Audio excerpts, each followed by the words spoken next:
A week ago Sunday in this blizzard in Cincinnati, Pittsburgh, with this touchdown burst by Franco Harris, beat the Bengals 7-3. Yesterday, they swarmed over Tampa Bay 42-0. Their playoff hopes still alive, but they must wait and watch that man tonight. Kenny Anderson, the brilliant quarterback of Cincinnati, will be throwing to his favorite target, number 85, the brilliant, elusive speedster Isaac Curtis from San Diego State, as the Bengals go against the Oakland Raiders.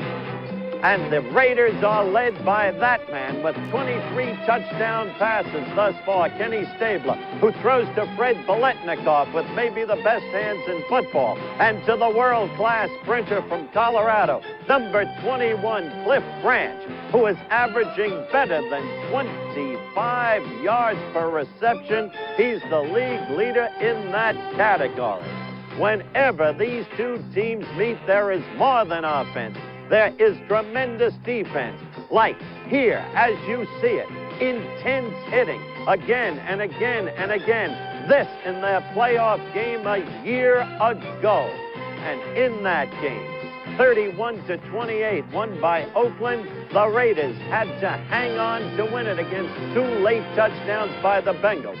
This was the winning Oakland touchdown, a throw to Dave Casper. A key game, the Bengals against the Raiders.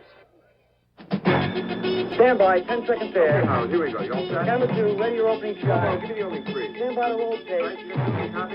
Roll tape. 3 Alex. seconds in there. 2, 1. Take camera 2 and use it.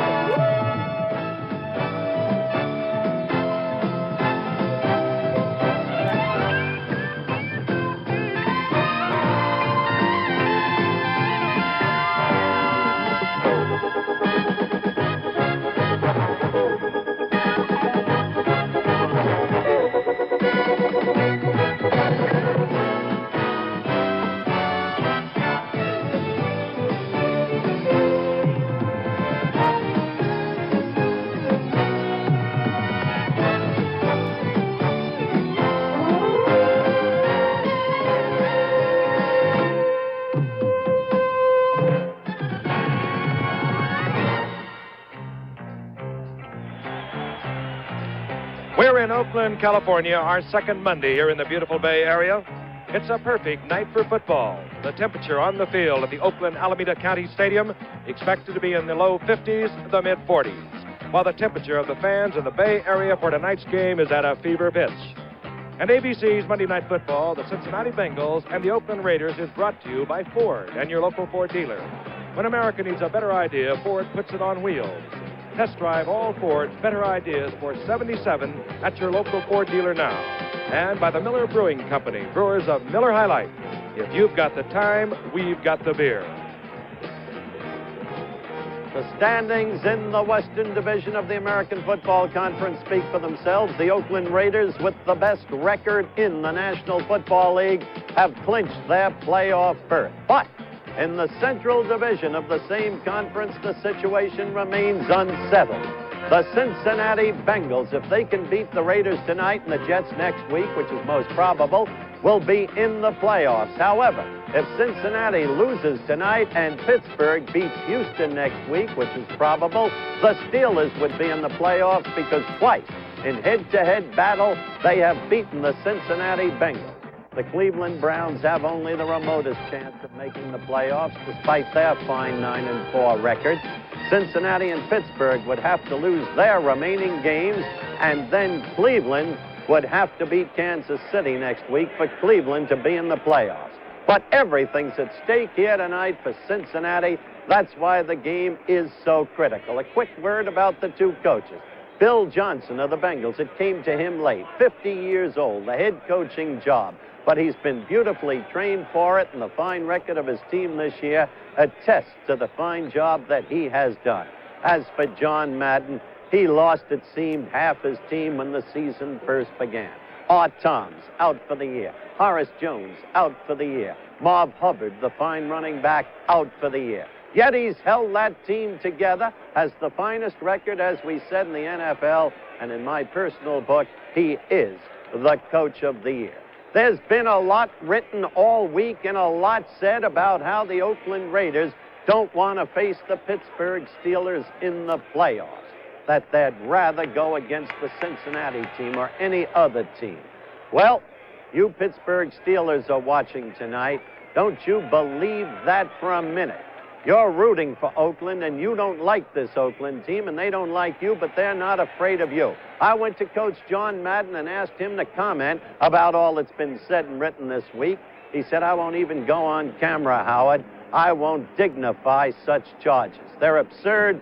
They're ridiculous. Let's bring in Alex Garris. How do you feel about How all about David and Goliath? Do you remember them? No, you don't remember What's them. the relevance? Well, the relevance is that David slew Goliath, and I don't think he wants to do it over again, you know. I mean, he was lucky. Got a good shot in there, and that was it. And I don't think that Oakland would like to play Pittsburgh. And I'm not saying that they're going to, you know, go out here and not play a good ball game, but I think psychologically they don't want to throw the stone at the Giant. They want sleeping Giants to kind of sleep hard. Well, let's bring in Frank Gifford. What do Let's you get think? his feeling about all this. Well, I feel a little like John Madden. I don't think there's any question. Oakland is going to come out. They're going to give it 110% if they can dig it up somewhere. They're hurting. They've lost a lot of key players. But if you know Al Davis, the managing general partner, or owner, whatever his title is, I know him as a football man. He likes to win them all. His one-loss record in his career is very important to Al Davis. Head coach John Madden, there's no question as to whether or not he wants to win or lose. And the key thing for the Oakland Raiders is if they lose tonight, they could lose to San Diego. They've had some tough games with really relatively weak teams all year long. If they lose 2 games in a row, they're going to wind up playing a championship game somewhere back in the East. They'll go 110% is the way I see it, all the way. I see it the same way Well, Frank I don't does. care. Not that we don't like you you, don't know. care. Well, I know love that. You know that. what But I I was- want to make one other point. Go ahead. There are those who say the Oakland record is deceptive, that the Raiders have had the soft schedule this year. The Raiders want to prove their caliber tonight by beating so fine a team, if they can, as Cincinnati. Howard, could I make a point right here? That schedule, by the way, a lot of people don't realize was not made recently. That schedule came out in 1970. It goes through 1979. It's not a recent schedule. If it seems to be easy, well, that's just the way the cards happen to have fallen. Absolutely right. And on the record, Oakland has been in the playoffs year in and year out. We look for a super game. We'll be back with the opening kickoff in just one moment. Cross Your Heart Bras, one of many popular products from Playtex, known and used by women the world over. Playtex is part of S-Mark, an American family of companies which also provides nourishing food products from Swift, fertilizers to make more food available, and energy to keep the wheels turning. S-Mark, providing over $5 billion worth of needed products annually for you and your world. Samantha Agar for Color Track from RCA. My eyes are green, my hair is auburn, and my dress is vivid red. RCA wanted me to tell you the right colors because getting the color right is what their exclusive color track system is all about. It's a remarkable development that actually adjusts color and keeps it on track. Before you see the color track system grabs it, aligns it, defines it, sharpens it, tones it, and locks the color on track. RCA is making television better and better. A massage and a hot shower. Together they work wonders on the aches and pains of life. And now there's the shower massage by Waterpik, a way to get a massage every time you shower. Thousands of tiny bursts of water adjust for a gentle, relaxing massage, a brisk, invigorating massage, or a regular shower. Get America's favorite, the shower massage by Waterpik. Everyone knows the key to victory is staying calm and collected. That interception ended the Dolphins' 2-year Super Bowl reign. A great moment for me and the Raiders. But let me tell you about another great moment. Alice and Robert Reynoso were married 6 years without a child. With the help they received at this United Way supported adoption center, the son they longed for came into their lives. Thanks to you, it works. For all of us. The United Way. The preceding announcement was brought to you as a public service by the National Football League. And there's a beautiful moon over the Oakland Alameda County Stadium. No one, however, is looking up. The seams are cracking here at the stadium, a sellout crowd. And we'd like to welcome Pittsburgh to our telecast because I'm sure they're not looking at the moon. They are pulling for the Oakland Raiders to knock off the Cincinnati Bengals to give them a shot You're looking at Ray Guy. Cleveland, of course, is in there with an outside chance. They, too, pulling for the Oakland Raiders over Cincinnati. Cincinnati with a 9-3 record. Pittsburgh 9-4. Cleveland 9-4. Ray Guy will kick off. Willie Shelby, number 30, is deep. Archie Griffin, a two-time Heisman Award winner, is back there with him. Willie Shelby from his own 5-yard line. And Shelby runs into the Raiders at the 22-yard line. Hustling down there, Floyd Rice made the stop. Offensively for Cincinnati, it'll be Ken Anderson, number 14, a great passer. The setbacks, Archie Griffin, 45, Boobie Clark, 42. The wide receivers, 85, Isaac Curtis. A surprise starter, 86, John McDaniel. There is the offensive line, the big tight end, Bob Trumpy. They are good. They protect Ken Anderson very well. Critical game for Cincinnati. They would fall back to a tie with Pittsburgh if they lose tonight. First play, Anderson not fooling around, and he goes quickly out to his wide receiver, Isaac Curtis, and Curtis out of bounds at the 32-yard line, has the first down. Defensively, the Oakland Raiders, well, it's a makeshift defensive front 4 or 3, Alex. Yeah, but they're good, and they do a good job. And the only problem with that front 3 is that they really can't rush that passer as much as I'd like them to run. They're using the 4-man linebackers, and they do a good job roaming. Those are the linebackers. They perhaps the best part of this Oakland Raider unit. They play a 3-4 out of necessity. They lost a lot of people early in the year. We'll talk about it. First and 10, Cincinnati, their own 37-yard line. Handoff, Archie Griffin, big hole. And Griffin pops out to the 44-yard line. Archie Griffin, of course, restoring the ground game, or helping to, along with the comeback of Boobie Clark this year from injuries. Archie, double-time Heisman Trophy Award winner. As you look at him again right there. Frank called it a big hole, so it was. But Archie gets through very quickly, as you see. Fine player. Ball at the 44-yard line, second down and 3.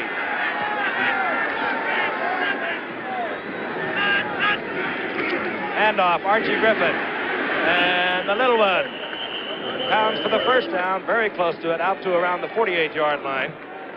As you see quickly, Cincinnati mounting an offensive drive. Ever since these teams began playing in 1971, never has more than a touchdown separated them. They have had some beauties. You might recall the playoff of a year ago took place right here. Oakland had to pull everything they had out defensively to stop Cincinnati in that one, but they did. Cincinnati has never won here, ever. On first and 10. And he could not hold on. The attempt going out to John McDaniel, a surprise starter. I say surprise starter because McDaniel has not caught a pass this year. He only caught 2 last year. He's been a special teams man. The man we expected to see was Chip Myers, but he's not there. There's Mr. Hands, Fred Biletnikoff, chewing his gum. He looks like John Barrymore, doesn't he? What a profile. Well, if he looks like John Barrymore, you've got an entertainment scoop. Second down and 10. Ball at the 48-yard line. Electricity in the air here at Oakland. And a lot more electricity in Pittsburgh and Cleveland. Here comes Boobie Clark. Flag is down. Charles Boobie Clark had the first down to the 40, but a flag is down. Bill Villabiano chases Clark out of bounds. Here's referee Tommy Bell. We're going to get a holding call against Cincinnati.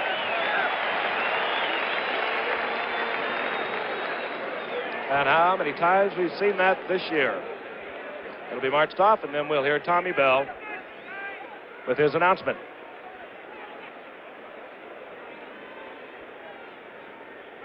Let's listen to Tommy's voice. He's got a beautiful voice, Frank.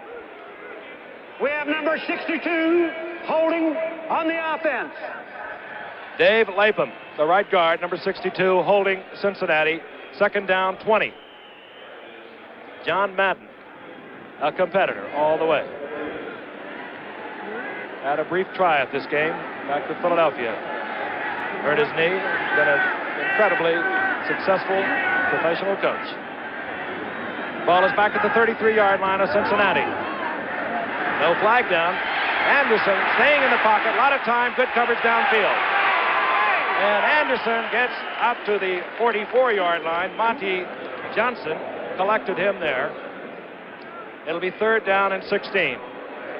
He had a lot of time, Alex. Well, that's the whole thing. They're getting some good blocking up front right now, and anytime you get this kind of protection, you know, you're going to start completing passes, and we don't have to tell you what this guy can do as far as throwing the ball is concerned. Now, that's plenty of time, plenty of action, and, of course, they were covered. There was good coverage on the backfield that time. Third down, long yardage. Here comes the prevent defense. Charles Phillips comes in along with Neil Colsey. Phillips is 47, Colsey is 20. Bruce Coslet is in at tight end for Cincinnati. He's number 88. Scrumpy is out. They come, and Anderson is hit, but he gets it off. And Archie Griffin could not hold on, and Cincinnati will have to turn it over. Well, did you see big John McDaniel on that one? Right. Oh, I sure did. And John McDaniel, in his own way, is kind of an index to the way Al Davis puts together a team together with his brilliant coach, John Madden, as we watch it again. McDaniel didn't make it with Houston, where he'd been the first draft choice in all of pro football. He moved on to Kansas City, didn't make it there, didn't make it with George Allen, but he's the kind of retread project Oakland likes, and he's been playing well for Oakland. Indeed he has. Strong against the run. Pat McAnally will kick Neil Colsey deep for Oakland. Off the side of the foot of McAnally. And it takes a nothing bounce and moves out of bounds at the 20-yard line. And offensively, for the Oakland Raiders, Aurora will go up as Kenny Stabler, number 12, leads out setbacks Mark Van Egan. He's having a tremendous year. Marv Hubbard, one of the injured Oakland Raiders. Clarence Davis is in there, the other setback with a sore ankle. Two great wide receivers, Branch and Bolitnikoff. Offensive line, tremendous tight end, number 87, Dave Casper. And there are the rest of them. A veteran unit, well coached. This team really does not know exactly how good they are. There's Matuzak. He has really helped them because they lost 5 defensive linemen before the start of the season. On 1st and 10. This is Mark Van Egan. Van Egan gets 4. It'll be 2nd down and 6. He's out to the 24-yard line. Hit there by Bob Brown, part of that front 4. Alex? Well, Bob Brown, and as you say, and Coy Bacon's been around a long time. They've bounced around a lot of ball clubs, but they kind of solidified themselves here, and they're doing a good job with Ron Carpenter. And the other guy, I think, has really come on. And Howard, Jim LeClaire in the middle, they think he's all-pro at Cincinnati. LeClaire is having a fine season. Reggie Williams is the rookie from Dartmouth who's been a happy surprise. Secondary on 2nd down and 6, they'll be tested. Stabler underthrows, the attempt going to Fred Bolitnikoff. Fred Bolitnikoff needs 2 catches for 40 on the year. That would give him 10 straight years of 40 receptions or more. Cliff Branch, with a 25-yard per catch average, can go over 1,000 with his first reception. That's not the moon. That's my man, Otis. Number 60. The Bengals... He's turned actor, you know, now. By the way, the Bengals secondary is largely veteran and very sound, with Lamar Parrish, Ken Riley, Tommy Casanova, and the younger Marvin Cobb, another of those Southern California lads. 3rd down and 6. Draw paid. Davis. And he gets about half a yard out of it. It'll be 4th down. Clarence Davis. Draw play, fooling no one. Corey Bacon hustling in there defensively to make the stop. And we will see punter Ray Guy.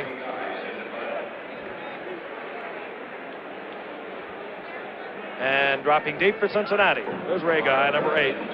He'll ripple it for you. Oakland's not too good covering their punts. They give up an average of 10 yards on every return.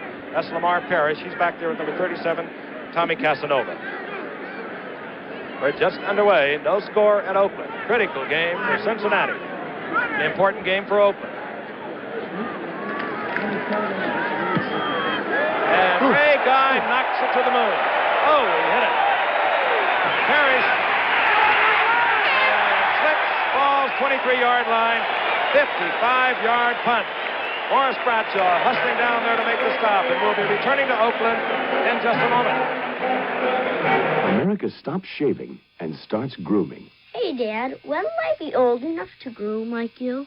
Well, right now, I could really go for a hot shower and a groom. A lot of people don't just shave anymore. Now they groom with the groomer from Sunbeam. It shaves clean and close with Sunbeam's thinnest shaving head ever. And it's the only shaver that can do this.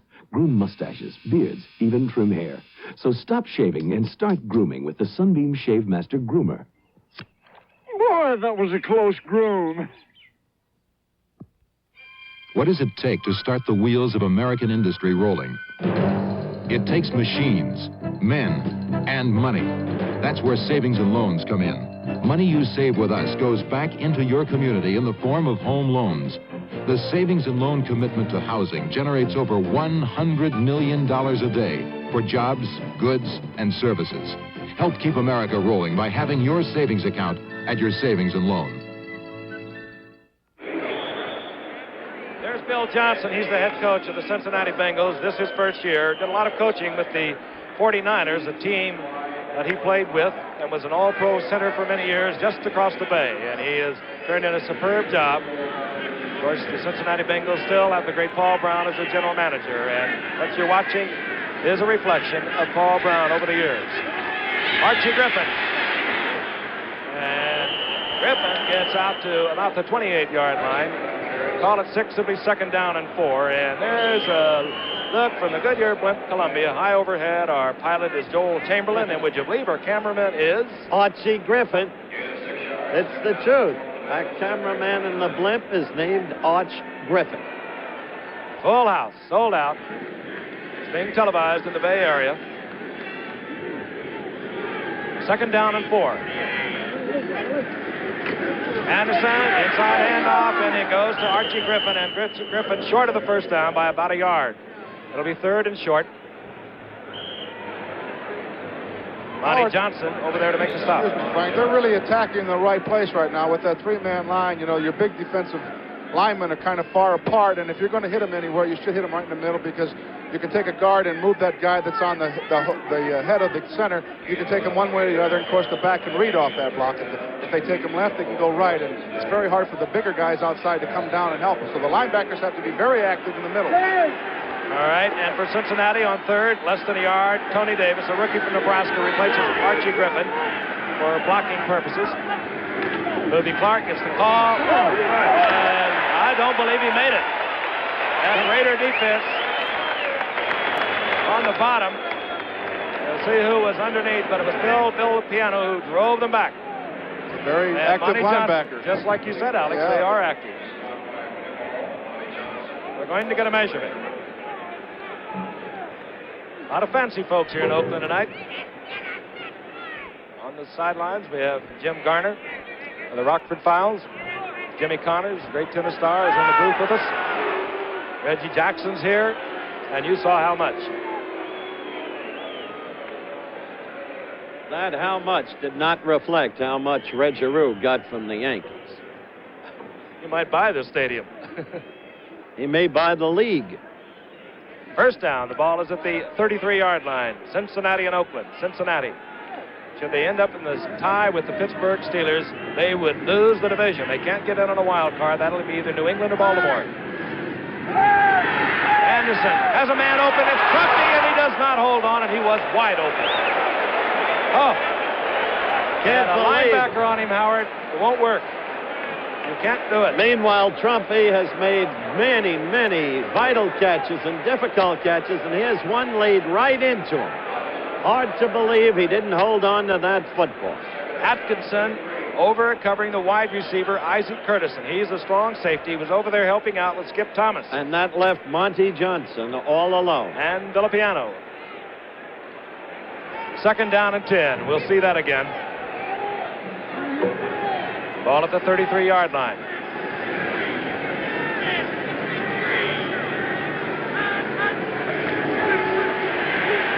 Second down, and it is John McDaniel. I have to assume, Frank, that John McDaniel was suddenly inserted into the starting lineup because of his speed edge over Chip Myers. Remember how he would go down on those punches? We look at him again. Beat everybody. Tremendously fast. There he is, 3rd-year man out of Lincoln. Lincoln of Missouri. First down is at the 45-yard line. 9 minutes remaining in the first quarter. There is no score.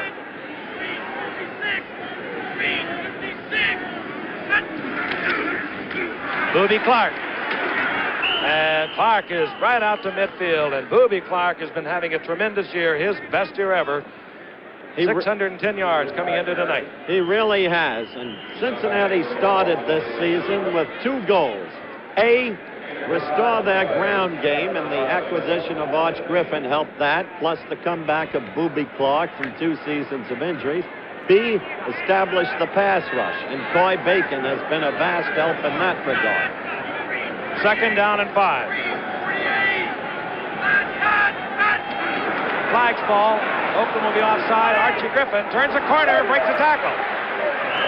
Griffin gets the first down. He's at the 40-yard line of the Raiders. And this little man, they question whether or not he was big enough to handle it. He can handle it. 508 yards with a 4.5 average coming into the action tonight. 77-yarder last week for a touchdown. He does it in a way that surprises you. You don't really think he's accumulating the yardage he does. As for the little man nonsense, that myth was punctured a long time ago, and now it's punctured every year. Not just by Archie, but by guys like Greg Pruitt of Cleveland. Obviously, the penalty climb. I said last week, it was the week before that for Archie Griffin. Coslet, motion, both backs stay in for protection. We're going deep. Man open.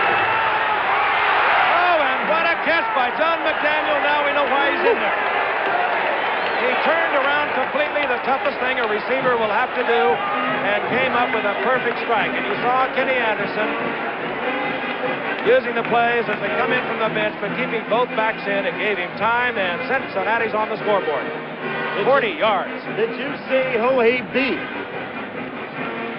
Willie Brown. Number 24, the veteran cornerback, Willie Brown, who for the last couple of years has been written off, but keeps coming on again. In his time, he was, by consensus, the best in his prime, the best cornerback in football. You're looking at Chris Barr, the rookie from Penn State, former All-American soccer player there. Wow, and Chris Barr misses an important one. And no longer is the conversion automatic in pro football. They have been missed frequently throughout the league, and they have had a vital effect on many games. We'll be returning to Oakland in just a moment. The 1977 Thunderbird cleared for takeoff. For 1977, a completely new Thunderbird idea takes wing. A new Thunderbird look. A new Thunderbird price. A new Thunderbird size. This trimmer Thunderbird was born for flight with a refined suspension system and wide stance. You'll feel its quick agility and the quiet luxury of its ride.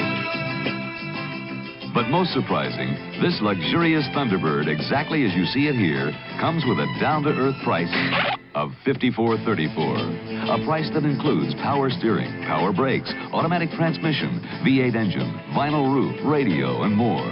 The 1977 Thunderbird. Fly one. When America needs a better idea, Ford puts it on wheels. Saturday, the U.S.-USSR Heavyweight Boxing Championship featuring Olympian John Tate and the man who twice beat Teofilo Stevenson, Igor Besotsky, and the World Trophy Freestyle Skiing Championships, Saturday on ABC's Wide World of Sports. Chris Barr will kick off for Cincinnati. Chris Barr missed the conversion. He probably still is in shock.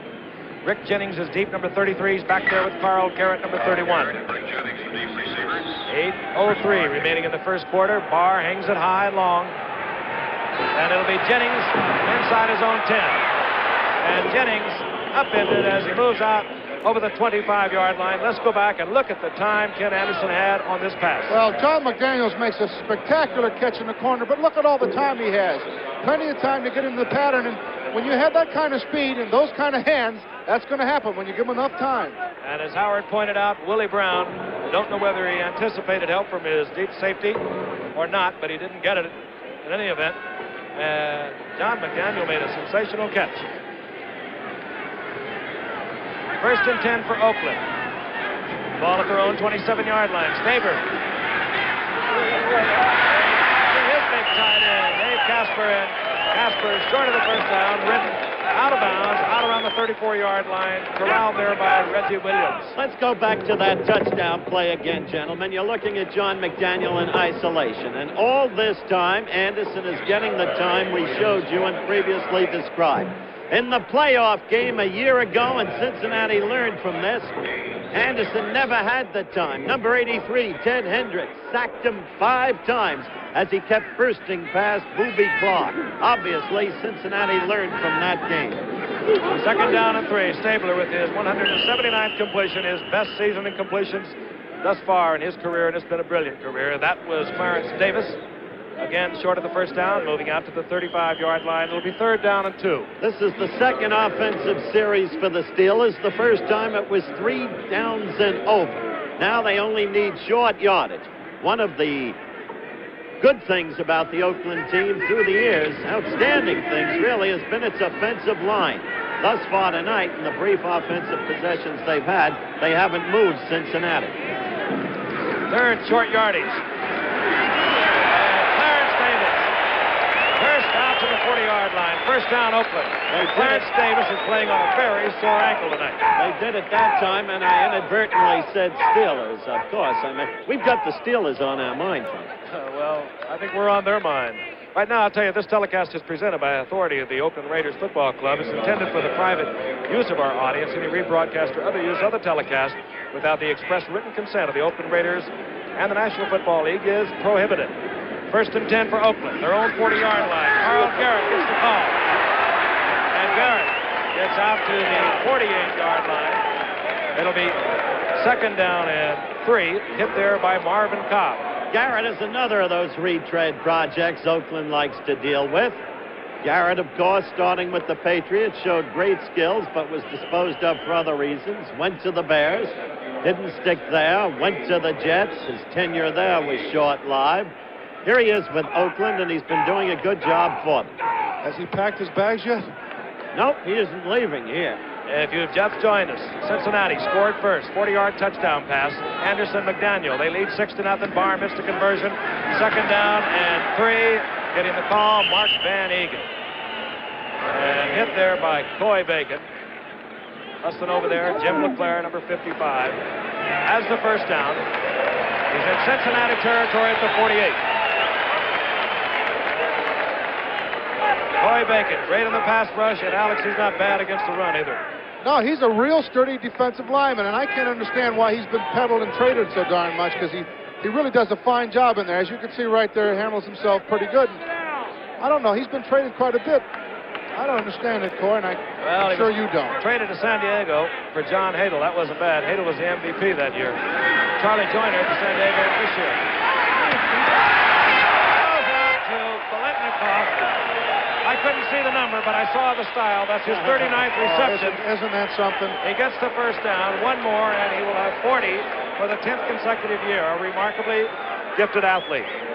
He could have been a great ballet dancer. He's built like that. Serious. Ball at the 36-yard line, 1st and 10. Again, we'll tell you of the importance. Cincinnati has a 9-3 record. Pittsburgh has a 9-4. Cleveland has a 9-4. Cincinnati could fall back into a 3-way tie. If they wind up in a tie at the end of the season, Pittsburgh would win it all. Flag is down. Stabler is up. France does not hold on, but a flag is down in that area that usually generates a holding call. Ken Riley covering on that play. Branch got behind him. The snake underthrew it a little bit. There's your call. All right, here it is. There's Cliff Branch. And he actually had his vision impaired in trying to catch that ball. He is, as you know, a superb receiver. We talked at the very top of our show, as we wait now for the official's call, about his 20. I have number 75, holding on the offense. John Bella, right tackle, Oakland holding. When you average better than 25 yards per reception, it's a rather vivid index. 9-3 sprinter in high school, right. Howard, down at Worthington High in Houston. Well remembered down there. And, of course, on to Colorado, world-class sprinter, as you said at the very top of the show. And he holds on to it. Penalty assessed. The ball is back at the 46-yard line. Clarence Davis. And look at Davis run. He gets a lot of it back inside the 30-yard line, where it'll be 2nd down and a long 3. That's the way the Oakland Raiders offensive line likes to work. They've got 2 brilliant pulling running guards. in Upshaw and Bieler. And, of course, Shell and Vela are superb players, both. Clarence David just carrying number 37, Tommy Casanova, with him. Ball at the 29-yard line, second down and 3. Carl Garrett comes in. He's in there with Pete Banaszak. Garrett 31, Banaszak is 40. We told you that Clarence Davis has a sore ankle. This is Garrett. Garrett has the first down. Garrett to the 25, and the much-traveled Carl Garrett, who says he's delighted to be with Oakland after tours in New England, Chicago, the Jets. Last week, scored a touchdown here, and he said, I am home. Hopefully, from his point of view. There's Bill Johnson. Wyatt Tittle and John Brody, two of the players that he coached with the 49ers, said they learned more football from him than any other man they ever worked with. Wide open. Dave Casper, touchdown. So quickly, Oakland has come back with its offensive fire. That's the beauty of Stabler. That's Stabler at his very best. And, of course, Casper has, in his first starting year as tight end, has become absolutely exceptional. Great hands, great strength. I wonder if the decibel count just went up in Cleveland and Pittsburgh. Well, that's why I like to watch Oakland. They're just a wide-open ball club and can give you a good game all the time. They may lose, but they sure look good when they're losing. Place kicking for Oakland, Earl Mann. You remember that name from Detroit? He was cut there, went to Green Bay, and picked up in the 8th game when their Fred Steinfurt, their kicker from Boston College, had a pulled groin muscle and could not continue for the season. Earl Mann puts the Raiders out in front. So Oakland has struck quickly. It's the kind of game we anticipated. A lot of offensive action, and we'll be returning in a moment. You know, it used to take 43 marked thrown beer baseball cards to get one call for Rilla. So I was surprised when the light beer people called me to do this commercial. I mean, I do drink light beer, and it tastes great. It's got a third less calories than their regular beer, and it's less filling. But, you know, I'm kind of worried, because if I do for light beer what I did for baseball, I'm afraid their sales might go down. Light beer from Miller. Everything you always wanted in a beer, and less. Service for your car. Sometimes you want it, sometimes you need it, but sometimes you don't. You'd rather just fill up and go. And that's why many Exxon dealers also provide self-service islands, so you can save time and money and still get Exxon quality. Exxon, with self-service for when you don't need help, and full service for when you do. Exxon products help make every mile count for you.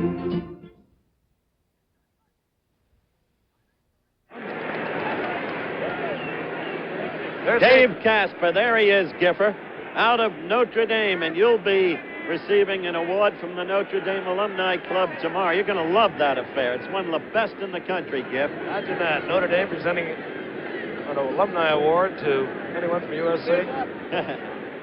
All right, set to kick off is Ray Guy. Earl Mann does not kick off. Deep is Willie Shelby and Archie Griffin. Guy puts it in the end zone. Willie Shelby takes it out. And Shelby up to the 24-yard line. And let's go back and look at that pass to Dave Casper. And a little extracurricular activities before we do. Well, they told you that top of the show, Oakland not terribly fond of Pittsburgh. They're not too happy with Cincinnati either.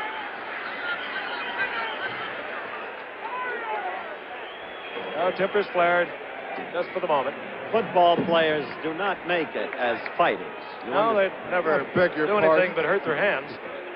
They know that. You see very little fighting, as a matter of fact. No flags, no one out. First and 10 for Cincinnati. They trail the Oakland Raiders 7-6. 3:52 remaining in the first quarter. Frank Gifford, Howard Cosell, and Alex Harris. Ball at the 24-yard line. Anderson, play action. A lot of time. And he goes to Booby Clark.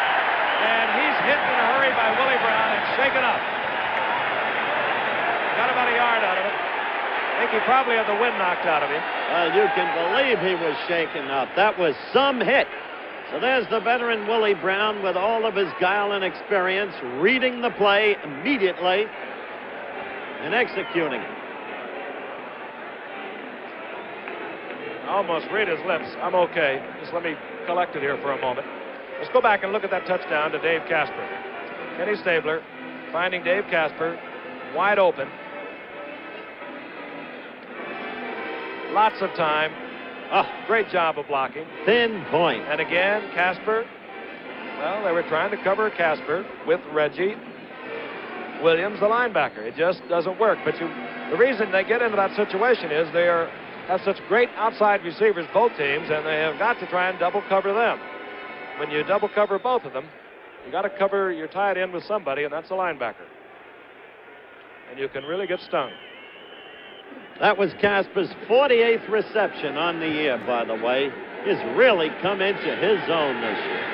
Stan Fritts comes in for Boobie Clark, second-year man out of North Carolina State, 192 yards on the year. He's wearing number 33.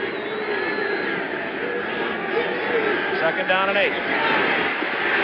Archie Griffin, and the little man refuses to go down until he pushes out over the 30-yard line, hit there by John McDaniel, hustling over from his defensive end position.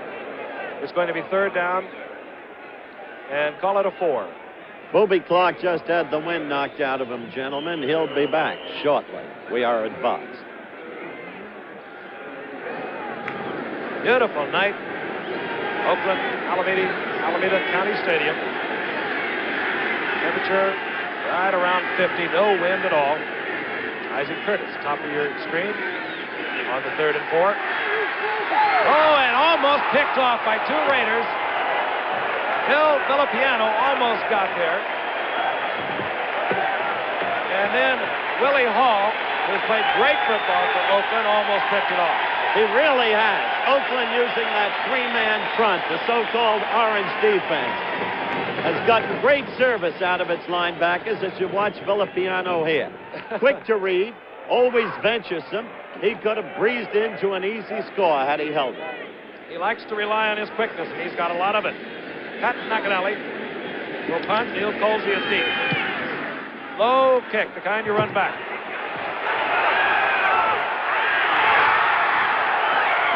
And Colsey to the 49-yard line, hit there by Glenn Cameron for Cincinnati. Next Monday night on ABC, we've got a good college game for you. The Liberty Bowl. Alabama against UCLA. The men of the Big Bear against the UCLA team that went down to the wire against USC, losing to them and thus losing their Rose Bowl bid. That makes the Liberty Bowl game a dandy. Be with us for that. All right, and you're watching an Alabama product, number 12, Kenny Stabler, who has just put the Raiders ahead with a touchdown pass to his big tight end, Casper. Raiders leading 7-6, and a huge hole for Mark Van Egan. He gets out near the 40-yard line, close to a first down, just a little short. Tommy Casanova made the save. It'll be 2nd and inches. Watching the Raiders this year has been a very interesting procedure. Why?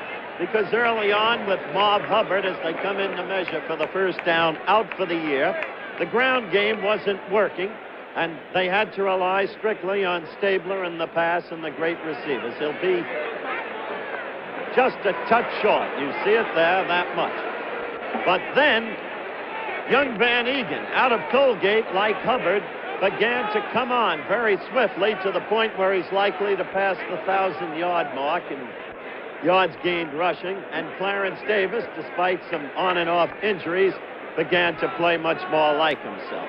So the attack became more balanced, and the Oakland team grew better and better. How good they really are, we will find out in the playoffs. They've played about the way they had to in a number of games to win, with scores closer than their superiority would suggest. At least they hope that's the situation, because they had some squeakers with Chicago and Green Bay.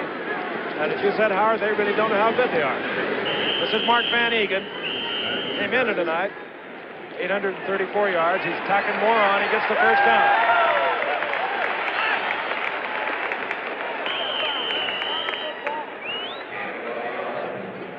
Not 1,000-yard rushers this year.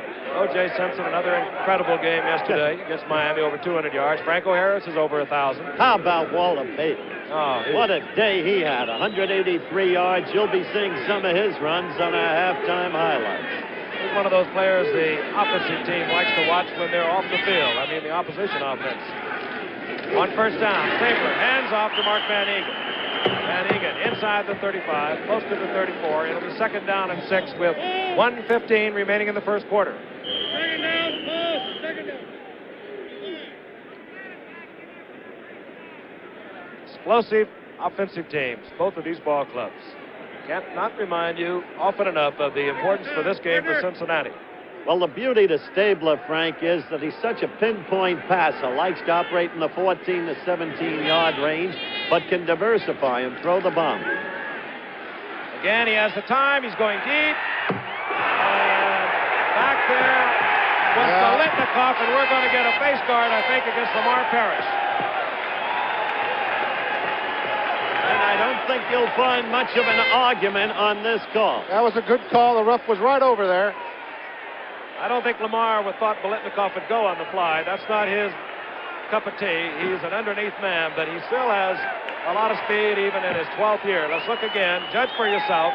There has to be a legitimate effort on Lamar's part to play the ball. He's playing the man. Obviously, a face guard. Good call.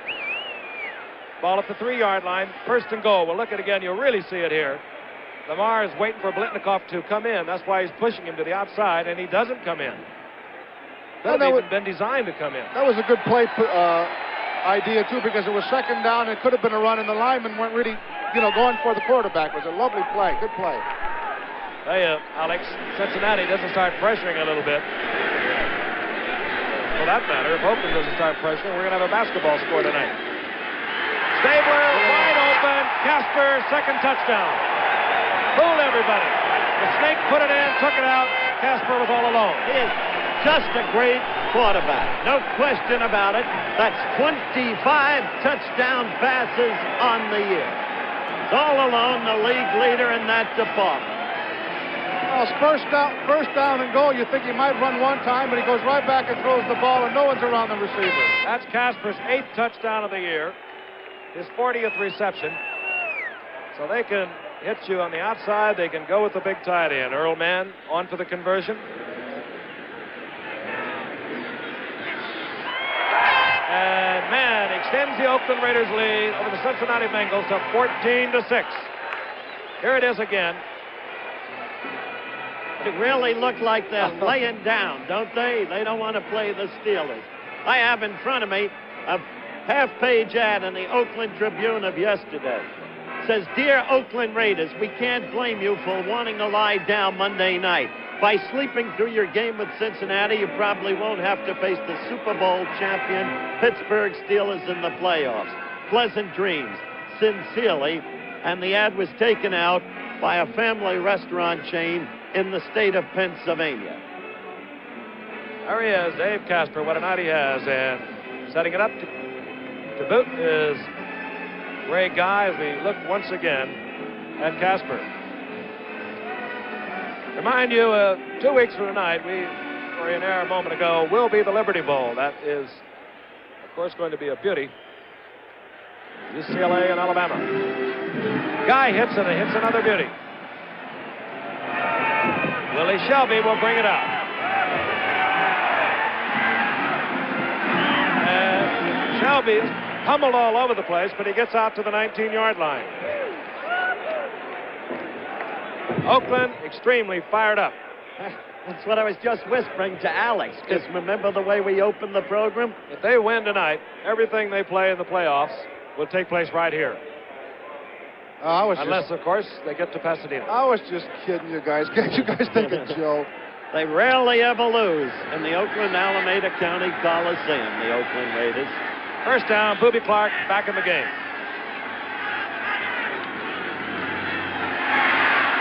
Archie Griffin. And he bounces off tacklers out to the 21-yard line. Gain of 2, second down and 8. Finally corralled by Willie Hall. Seconds ticking away here in the first quarter. Willie Hall, we spoke of a moment ago. He was second-round draft pick of New Orleans in '72, and they got him as a free agent last year, Howard. That's right. And he has fitted into that defense just perfectly, that 3-4 alignment. They will not get the playoff. That's the end of the first quarter. And Oakland, with 2 touchdown passes, Stabler to Casper, leads the Cincinnati Bengals 14-6.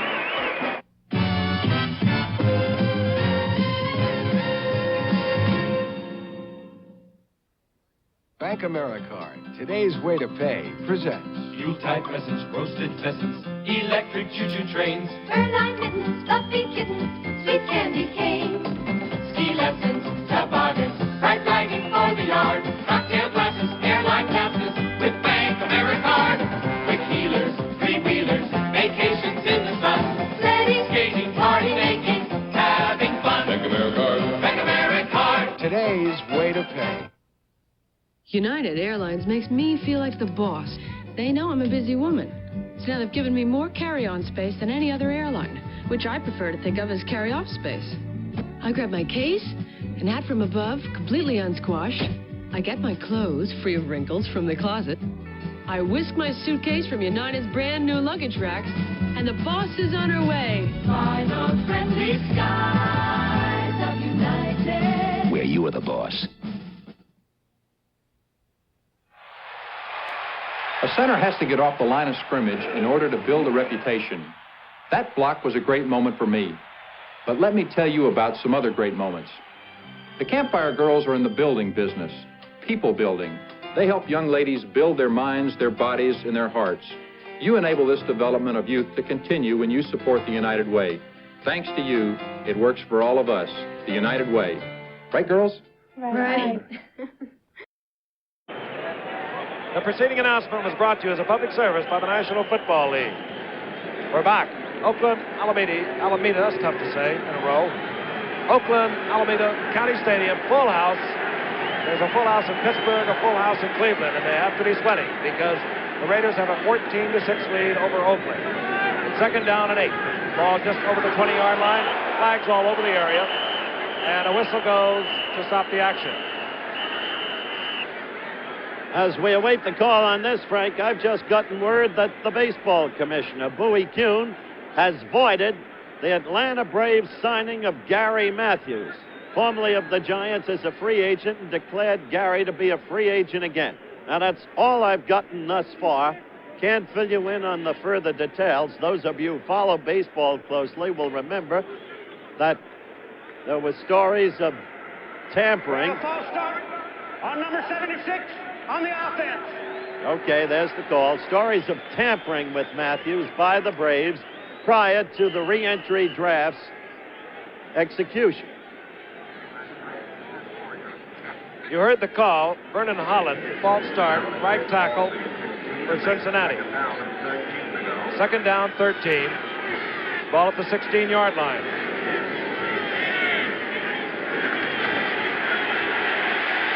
Anderson. Flag is down as McDaniel breaks into the clear. He has great speed. McDaniel inside the 40 of Oakland, but a flag is down. He really has tremendous speed. You got another glimpse of it there. You saw it when he was the receiver on the long touchdown bomb by Kenny Anderson. And we look again. A holding call has been called against Oakland, naturally declined, so this play stands. McDaniel takes it down to the 38-yard line, and let's look at it from the blimp. Maybe you can pick up the holding.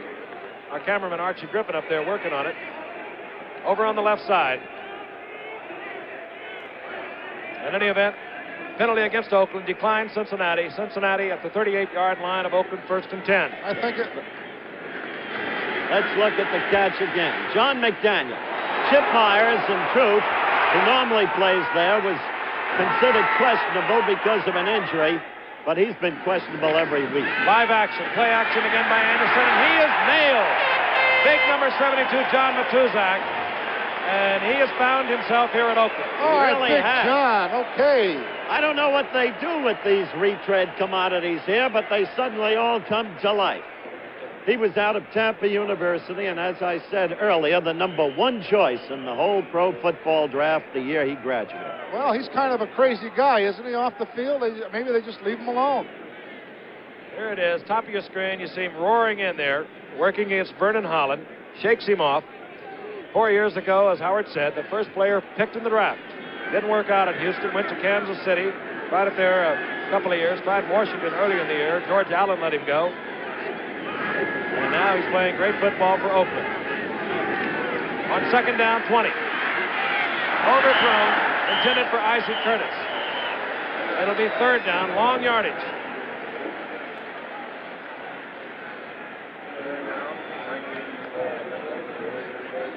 Anderson, 5 of 10, 114 yards.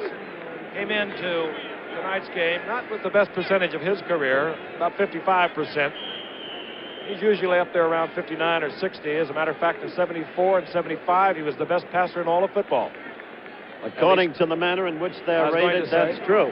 But, very Frank, complex way they measure the quarterbacks. this year with the running that he's gotten from Griffin and Booby, he's been able to mix up his offense much more effectively. Third and 20. Deep drop. And he hangs it up, and he has a man open. And we're going to get another face guard call, I think. It's John McDaniel.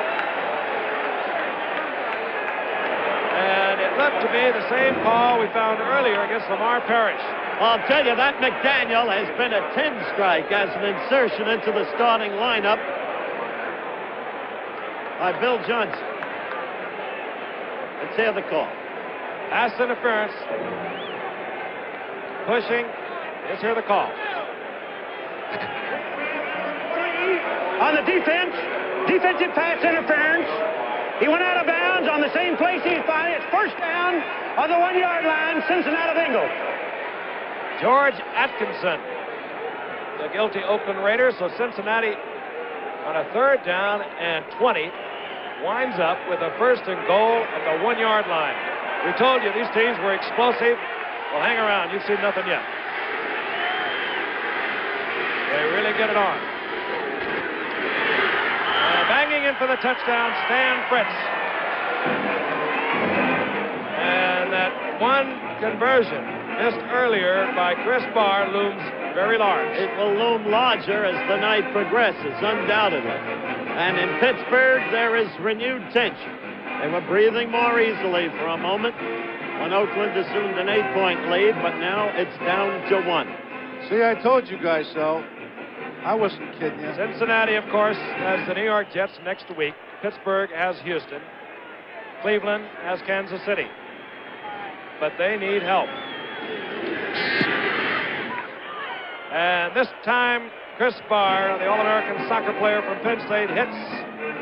So we have 13:50 remaining in the first half. That's the story. Introducing the 1977 Ford Granada. I'm back, sweetheart. Who are you? Well, Get out of my Cadillac. Where's my Granada? Oh, my sweet, my pet. Oh, sorry. I thought this was my Cadillac. Well, it's my Mercedes, you animal. Now, where were we? What are you, some kind of weirdo? No, wrong car. Get out of here. One way to tell Granada from Cadillac and Mercedes is its sticker price. When America needs a better idea, Ford puts it on wheels. I'm Walt Garrison, and I don't smoke, but I still enjoy tobacco, smokeless tobacco, like Skoal here. Just a pinch between my cheek and gum, and I get full tobacco pleasure. And since I don't light up, I can use it doing almost anything. So go smokeless with Skoal, Copenhagen, and Happy Days Men. The tobaccos you don't have to smoke to enjoy.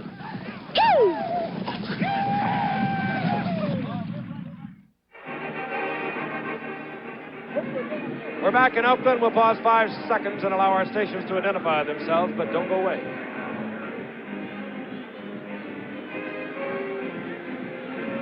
Chris Barr has it on the tee. Deep for Oakland.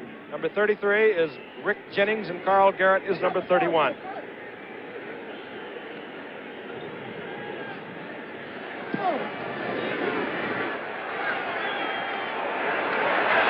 Rick Jennings. Watch out. Boy, and you can see it open up as Rick Jennings gets all the way out to the 49-yard line. The flag went down over there. I don't know whether it was to mark the out of bounds or a possible penalty.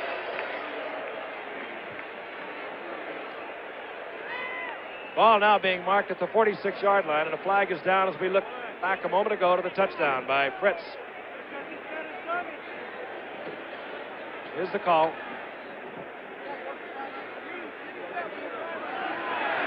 And it goes against Cincinnati again. As you look at the touchdown, a tripping call has been called against Cincinnati. It'll be marched off. So there's Oakland right back. Couldn't ask for a more exciting game. We have a personal foul, tripping on number 10 on the defense. First down and 10, Oakland Raiders. Well, Chris Barr, the kicker, the soccer player from Penn State, was guilty of tripping.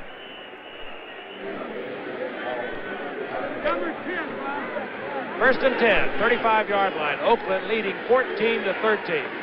It's going to be that way, I have a feeling, all night. Here comes a reverse.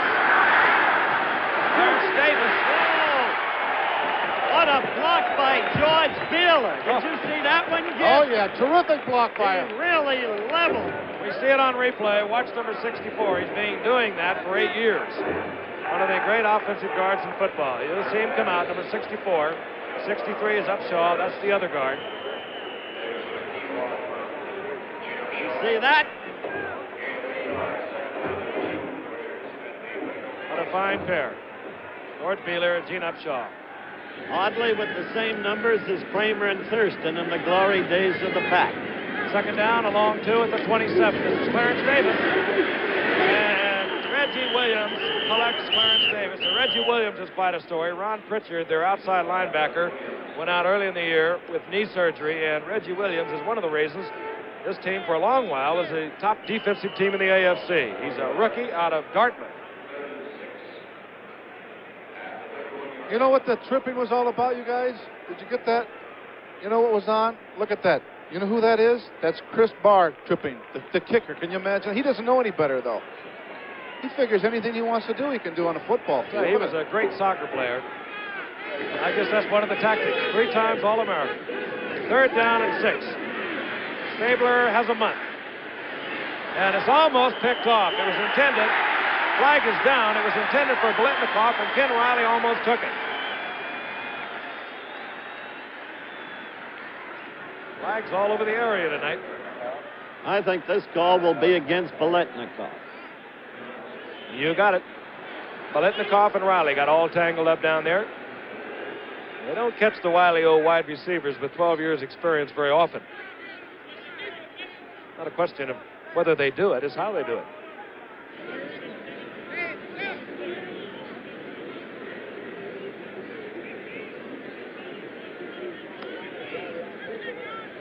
Options being expressed there to defensive captain Ron Carpenter, number 70.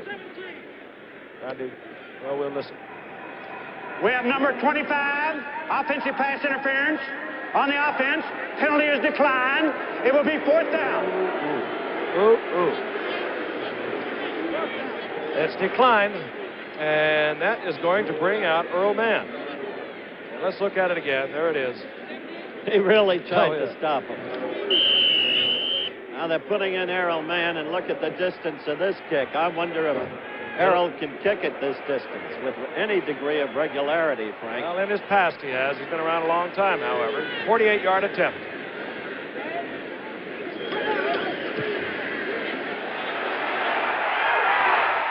No good. Tommy Bell indicates no good. And we'll be returning to Oakland in just a moment. This engine is weaving its way through the mountains of Oregon and pulling the incredible weight of 13 cars with a strap woven from Flex 10 tire cord, a Goodyear exclusive. Tire cord is the main reinforcing agent in a tire. Flex 10 tire cord is made from a man-made aramid fiber that is pound for pound stronger than steel. Tensile strength is only one of the many performance properties in a tire, but it's one of the most important. Flex 10, the tire cord of the future, from Goodyear. Stanley Tools and Hardware have been helping people do things right for over 100 years. And today, people are depending on Stanley quality more than ever. They're doing things themselves to save money. They're also discovering that doing things with your own two hands adds something to life that money can't buy. Stanley, we want to help you do things right. And making our home beautiful is doing things right. Stanley Tools, Hardware, and Drapery Hardware. We want to help you do things right. Beautiful shot from our Goodyear Blimp Columbia, looking down at the Oakland Alameda County Stadium capacity crowd, and even though it's being televised in the area, it certainly appears as if they're all here. 2 weeks from tonight, don't forget the Liberty Bowl, and that's going to be a beauty. UCLA is going to tie into the Crimson Tide, Alabama, 2 weeks from tonight. A lot of offense, like that Dankworth, UCLA. Fine football player. What do you mean they're going to tie into the Crimson Tide? The Big Bear won't like that. Well, then Alabama's going to tie into the Bruins of UCLA. 1st and 10, Cincinnati. Ball at their own 31-yard line. They trail by 1. Boobie Clark. Look at Boobie break that tackle. And he's out close to a 1st down over the 40-yard line on his own. Jack Tatum fell off. Oh, Howard, excuse me, Frank. Otis Sistrong does a fine job here, but the only thing he forgets is he misses the tackle, really. Boy, Tatum missed Come on, one, Otis. too. He does a good job. He holds his man up, comes right to the outside. Just one more step, Otis. Come on, baby. That's Tatum missing there. Atkinson saves it. And that you'll rarely see. Tatum is one of the best one-on-one tacklers in all of football. You think Hollywood's hurt Otis? The 1st down is short of the 42-yard line of Cincinnati. Play action. Anderson fires under pressure, intercepted. Monte Johnson has it. And the big linebacker pulls back inside the 45-yard line of Cincinnati. And that time, Oakland put the footsteps around Kenny Anderson. A first time tonight. Remember last year in the playoffs, there was pressure upon Anderson that won the game for Oakland. But Tuzak was in there. Sistrunk was in there. And that produces interceptions. The 12th interception of the year for Oakland. There's Matuzak, and watch Otis from the outside. He must have heard me because he's really putting the pressure on now. Attaboy, that's the way to go. 1st down, Oakland. They lead 14-13. They're inside the 45-yard line of Cincinnati. No contact made. Van Egan wrestled to the ground, out around the 40-yard line. It'll be 2nd down and 6. Van Egan's shaken up. Well, he's not the biggest guy in the world, but he's a gutsy runner. He puts that head down and bangs in, as you just saw him do. Let's take a look at Jim LeClaire. Middle linebacker, in isolation. LeClaire's the guy who had the unenviable task of succeeding Bill Bergey, regarded by some as the best of all in football. But LeClaire has come into his own this year, has tremendous range, as that play evidenced. He's playing on a very sore ankle tonight. But when you get to the end of the season, you play on just about anything. All right, 2nd down and 6. Banaszak comes in for Van Egan, who is standing up on the sidelines. Fires Davis. And Davis hit out around the 38. Makes a couple more on his own to the 35. That's Monte Johnson, the man who made the interception. Hi, Monte, from Nebraska. What a football player he's turned out to be. He's developed every year. Van Egan apparently all right. We've been informed, just the wind knocked out of him. We've seen that already tonight. That's the kind of game we've had. 3rd down, less than a yard, as Clarence Davis battles to the 35. The 2 tight ends come in. That means Warren Bankston. He's number 46. And Dave Casper, who has Oakland's 2 touchdowns, both from Ken Stabler, number 87.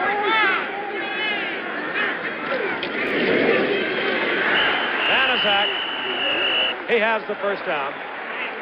Boy, this has been a great football player over the years. It's unbelievable, Frank. He's been around, 11 years.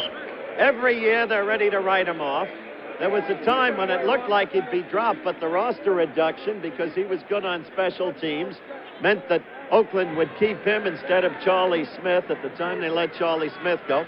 He always goes in on short yardage situations, or nearly always, and always around the goal line, and he, in your words, slithers in, Mr. Gifford. He finds it. He has 4 touchdowns on the year. Last year, of course, his best year ever, 670 yards, and he did that filling in. On first down. Wide open, to tight end Casper. And Cincinnati is going to have to do something about Casper. They really are. Reggie Williams again on the coverage and on the tackle, but it's a first down for Oakland. He's a bull. He's now up to 50 receptions on the year. I'll Not tell you, too bad. I will say it again. That's what happens when you have receivers like Oakland on the outside. Branch and Biletnikoff, they have almost got to be double covered. If you're not getting your pass rush, you've got to cover them, or they're going to beat you. So that means the tight end is going to run free. Carl Garrett's in, number 31. Gets the call in a tremendous hole. Gets 7 yards. Down around the 13-yard line. Is going to be second down, a long 3. Hit there by Tommy Casanova. A lot of time left in this, the second quarter. More than 9 minutes, 9:48 and counting down. 14-13, the Raiders over the Bengals.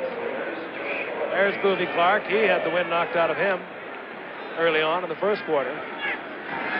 Van Egan suffered the same thing. He's still on the bench. We have Garrett 31, Banaszak 40. Those are the setbacks. This is Banaszak. Short of the first down.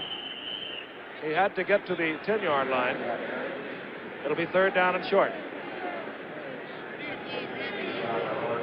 Ron Carpenter pushing Banaszak back. And in comes the short yardage offense. Bankston, 46, comes in to supplement the blocking. Bankston out of Tulane has been around 8 years, was once with Pittsburgh. He's another of those retread Oakland operations. He was the Steelers' second-round pick at 69. I bet they're pulling for him tonight. Big hole, Banaszak gets the first down around the 7-yard line. It'll be first and goal. Well, they're really blocking up front right now. Hey, they're blowing them out. They've got the equipment up there to do it with. We've talked about Dalby at center and the 2 guards, Wheeler and Upshaw, and the 2 brilliant tackles, Shell and Vela. They've got the size, the speed, the mobility, the experience. They're enormous along that offensive line. First and goal. Ball at the 7-yard line. Garrett. Oh, and look at Wheeler out in front. Garrett down inside the 4-yard line, and boy, George Wheeler just crushed a defensive back. I love to see them run those sweeps because, to me, that's always been the most beautiful single offensive play in football as we look at it again. Yes. Well, it was number 20, Lamar Parrish, that George Wheeler buried. That's a tough job for those cornerbacks to come up and face those guards and try and turn that play in. What was it Mr. Lombardi said, Giff? Don't talk to me about trick formations. You block better, you tackle better, you win. Banaszak upended inside the 1 by Tommy Casanova. It'll be third down. Bo Harris over there helping Casanova. Tommy Casanova, fine athlete from LSU, saves the touchdown. Bo Harris collecting the legs, and Tommy Casanova driving him back to keep him out of the end zone. Now Clarence Davis comes back in, number 28. He's in there with Banaszak, number 40. Third down and goal, less than a yard. Davis was turned back at about the 1-foot line. Well, 57 Williams and 55 LeClaire, and what's Franco Harris yelling right now, Howard? What's Lynn Swan yelling right now? What's Rocky Blyer yelling right now? They're going to go for it on fourth down. And that's what Pittsburgh wants them to do, too. The score, 14-3, Oakland. Another tense and troubled moment for a coach who's always, it seems, tense and troubled. John Madden. He's got it. 5th touchdown of the year. That's the guy who does the job close in there. It seems to me he's been doing it forever. 11 years this man's been around on the University of Miami. And he extends the Oakland Raiders lead. Well, he hit it right on the head. I think over the years they were always looking to replace this man, but they start counting up the things that he can do. And, well, he can be on the special teams. He's a good receiver. And he just scored for Oakland. And here's Earl Mann for the conversion.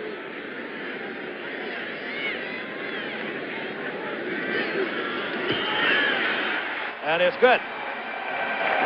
Oakland Raiders out in front of the Cincinnati Bengals, 21-13. We have 7 minutes remaining in the first half in this very crucial game. What a beautiful way to spend a vacation. This is paradise. Some of the most romantic hideaways in all the world are only hours away in a Boeing jetliner. Of course, some people have everything right in their own backyard. But if you don't, and you could use a little romance in your life, get hold of your travel agent and get on a Boeing jetliner. The whole world out there waiting for you.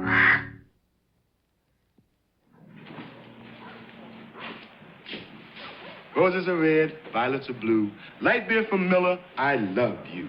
You got a third less calories than the regular beer, and really are less filling, which is something to cheer.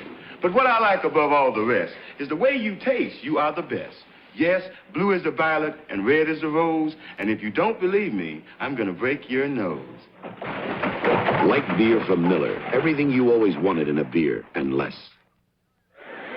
An aerial view of some 53,000 plus fans here in Oakland. Ray Guy has set it up to kick off to Willie Shelby of the Cincinnati Bengals. Now, Oakland leading the Bengals 21-13. Short kick by Ray Guy, who's been putting it in the end zone. And is taken there by Stan Fritts. And Fritts gets out over the 30-yard line. And to give you an idea how this game has gone, in terms of possession, and Oakland seemingly is holding on to that ball a little longer than Cincinnati. If you thought so, you're right. They've had it 13 and a half minutes to Cincinnati's 9 and a half minutes. And here's the touchdown again. You just saw a close-up on the sidelines of Banaszak with that tough, determined cut of the jaw. Almost, but not quite, lantern jaw. First and 10. Ball at the 33-yard line. Frank Gifford, Howard Cosell, Alex Karras were watching a good one. Anderson and wide open is Isaac Curtis. He dropped the ball, and I don't believe it was blown dead, but a Bengal hustles in there. Well, who has it? Cincinnati has the ball, trying to find out who got it. Dave Lapham. As we look at it again, you see how quickly Kenny Anderson can come back. And at this stage of the season, you all know about Cincinnati. They're a resilient team with the weapons to come back immediately. Boy, nobody could find it until finally Lapham did. First and 10, Cincinnati. Ball just over their own 46-yard line. Archie Griffin gets the ball and gets a couple of yards out close to the 50. Calls the 49. It'll be second down and 8.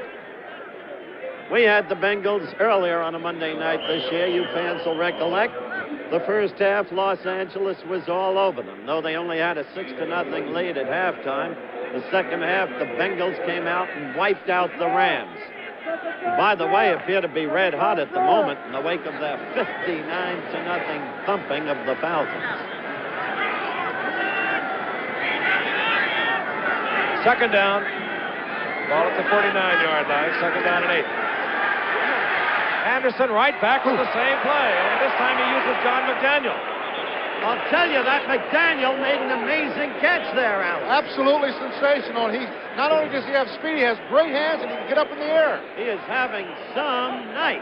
Kenny Anderson working over on Skip Thomas, who is one of the highly respected cornerbacks. Here it is again. McDaniel. Here's Skip Thomas. He gets in there late. Hendricks helps out, but it's first and 10. Cincinnati, 33-yard line of Oakland. 5:10 on the clock, and it's moving towards the end of the half. Booby Clark, and Booby Clark is upended by number 83. That's Ted Hendricks, and just about his first call of the night. The flag is down. And that's what I've been wondering about. A key. If there is a key for Cincinnati, which happens to be trailing by 8 at the moment. Motion call is going to go against Cincinnati. Oh, look at that crowd. They love their football out here, and they have every reason to, because this has been an incredible string of victorious years for the Raiders. 8 divisional titles in 9 years. And here's the call. We have number 74, illegally in motion. On the offense, the penalty is declined. It will be second down.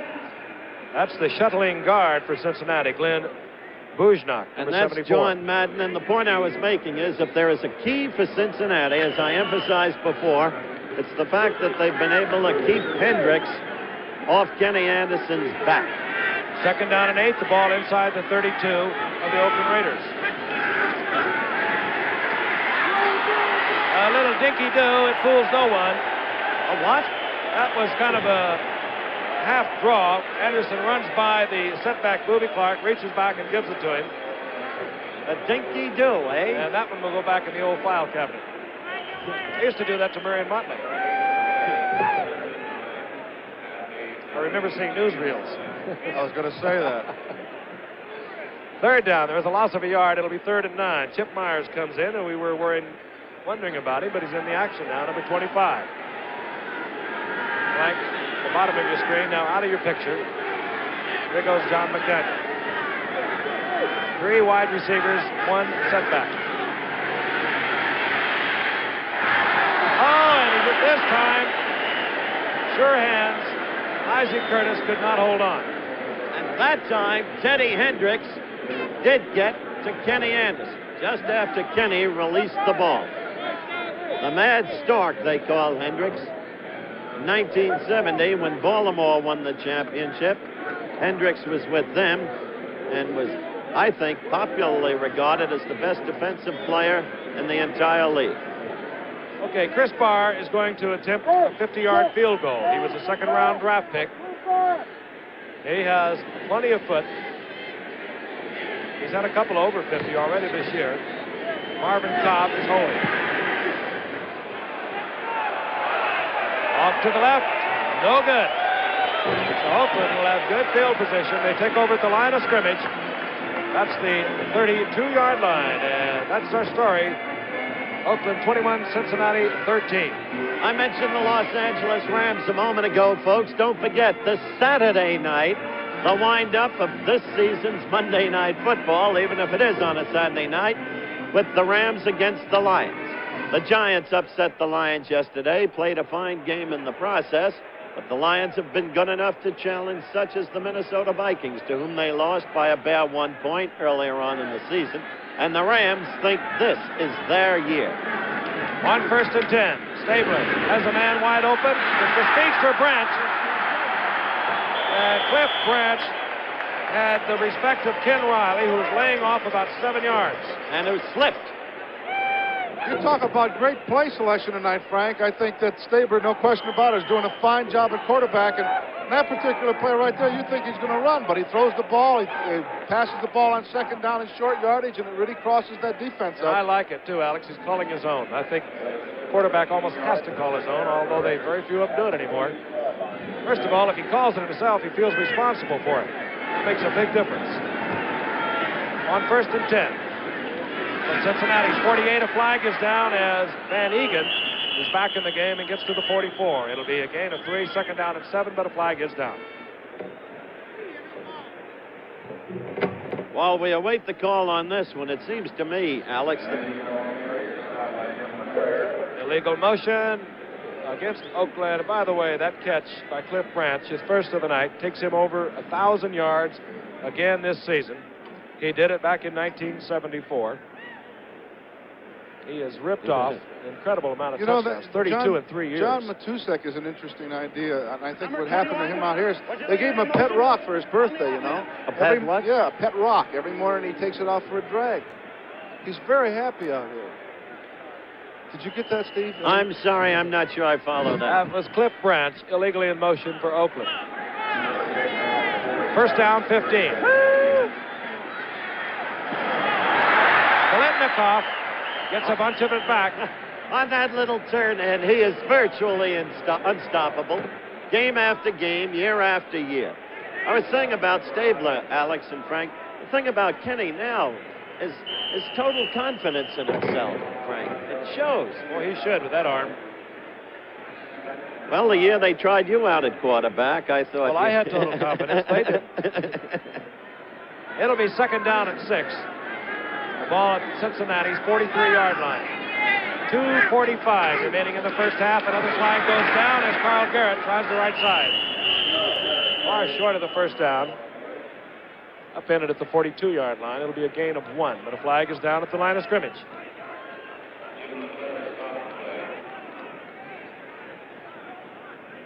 Lots of laundry action tonight. Another motion call again against Oakland. Now the Bengals have a little bit of a decision. It's 3rd and 4 the way it is now. Could have been one of the guards. Might have been on George Beeler. It looked like they moved, trying to get the jump. Of course, Beeler was coming out ahead of that play.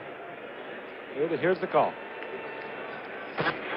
64 was illegally in motion on the offense. Yeah, George Beeler just takes a little quick jump here. There, you can see it just a little bit there. That's all it needs, though. That's all you have to do. So it'll be second down and 10. Ball resting at the 48-yard line. Branch, Biletnikoff, both to the right. The tight end, Casper, top of your screen, number 87. Carl Garrett, left side. And Garrett down around the 41-yard line, where it's going to be third down and 4. Gary Burley hustled over there, number 67 for Cincinnati to make the stop. He's been a nice find for Cincinnati this year. He's picked a year ago, was out last year with injuries from Pittsburgh, where Johnny Majors will be no longer.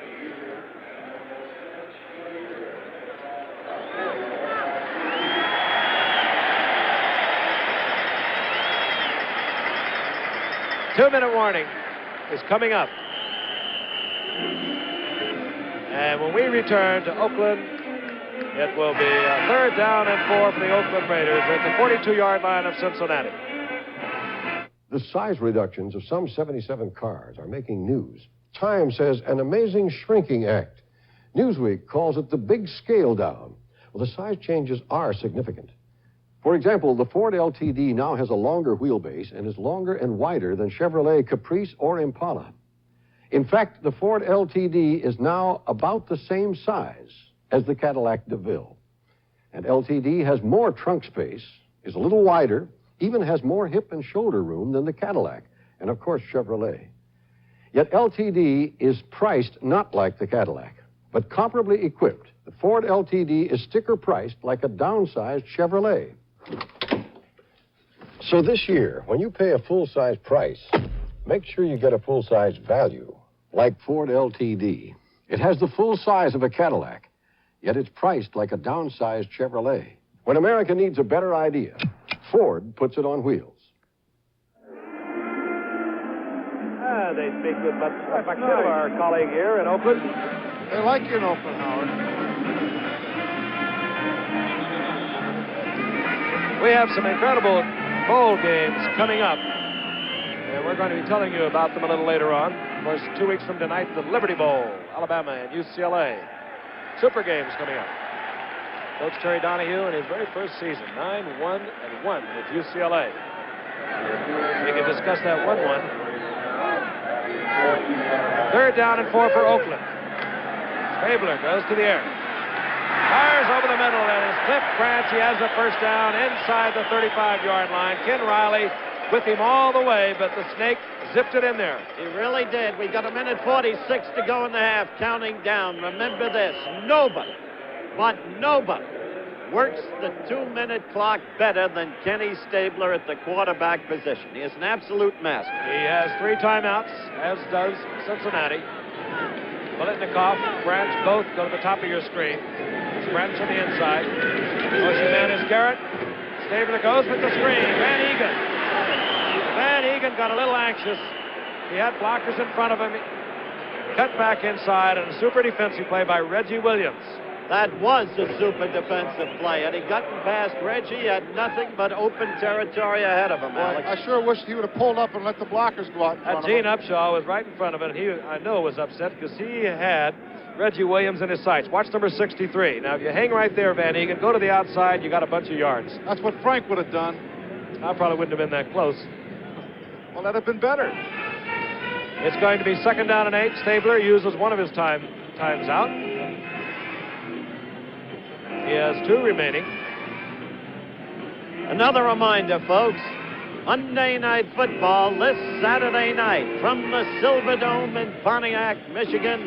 The Los Angeles Rams against the Detroit Lions. Rams in the playoff, of course, but seeking to achieve, as we look at that magnificent cranium, Otis Sistrunk, Alex Garrett. He used to be an old Ram. Matter of fact, they got him from the Rams some time ago. Do we congratulate the Rams, by the way? Oh, let's congratulate all 6 teams that have made the playoff spots thus far. There are 2 unsettled. We've discussed tonight's game and its impact at some length. And, of course, the Eastern Division of the NFC is unsettled. Boy, and what that wild card has done to the races in football. 2nd down and 8. Stabler will go on top. Flag is down as Carl Garrett gets close to a first down, but again, a flag is down. Rather, Mark Van Egan was the receiver. Call is back in the holding area. And that's indeed what it is. Holding against Oakland. Erased that one. 63 on the offense. We heard that all the way up Gene here. Upshaw. Number 63, a view from our Goodyear blimp. Magnificent night. Full moon. Temperature relatively mild. And a huge capacity crowd on hand. Let's see if we can see the holding. No, you can't. On the offense. Yeah, we missed the name. We heard it before. Gene Upshaw. Number 63, guilty of holding. It'll be 2nd down, about 19. The ball now at the 42-yard line of Cincinnati. Score once again. Oakland, 21. Cincinnati, 13. Must game almost for Cincinnati.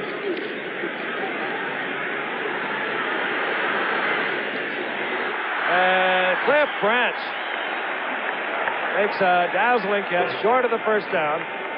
He had all day, all night, and could have had all year to throw that ball. He is getting the time. Well, look again. Just watch. This is unbelievable. Well, look at Dalby, 50. 63 is Upshaw. 64 is Beeler. And they protect their man. And Stabler goes with another timeout. He's down to 1 now. We'll look at Branch. His diving catch. Riley got in front of it in the zone and never could find Cliff Branch. Oh, we were talking about some of the bowl action that we have coming up for you here on ABC. We think it's exciting. We're talking about the Liberty Bowl. There are many others. Look and listen. ABC Sports presents an outstanding lineup of postseason NCAA action beginning Monday evening, December 20th, with UCLA against Alabama in the Liberty Bowl. 1 week later, the Fighting Irish of Notre Dame meet Joe Paterno's Penn State team in the Gator Bowl. And then, New Year's Day, Heisman Trophy winner Tony Dorsett leads the #1 team in the country, Pittsburgh, in a classic Sugar Bowl showdown with 4th-ranked Georgia. 3 sensational bowl games right here on ABC. Hi, Mom. How are you? A great bowl lineup coming your way right here on ABC. 3rd down, a long 3.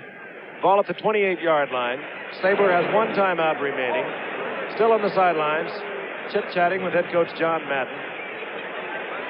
Stabler has completed 10 out of 12 on the night, Giff, a total of 113 yards, and he's completed his last 6 passes.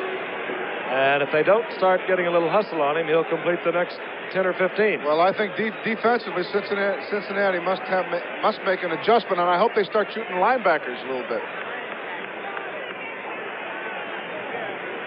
Against Stabler, that can kill you, Alex, but you got to take the risk. Well, if you don't have the front 4 rushing, you got to do something. 51 seconds remaining in the first half. That's a key point about the Oakland offensive line tonight. They have really contained Coy Bacon. When we last saw Coy, Frank, remember what he did to the Rams? He's got a pretty good man on him over there, number 78, Art Shell. That's the key matchup. All right, we're ready to go. John Madden wanted a little explanation from referee Tom Bell. He got it. He's satisfied. Oakland down to one timeout. 51 seconds remaining in the first half. And they go with the sweep. Carl Garrett. And hustling up there, number 20, Lamar Parrish. He held on till his friends came. No first down.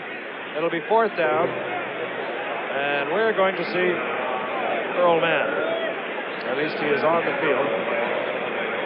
There he is, number 14.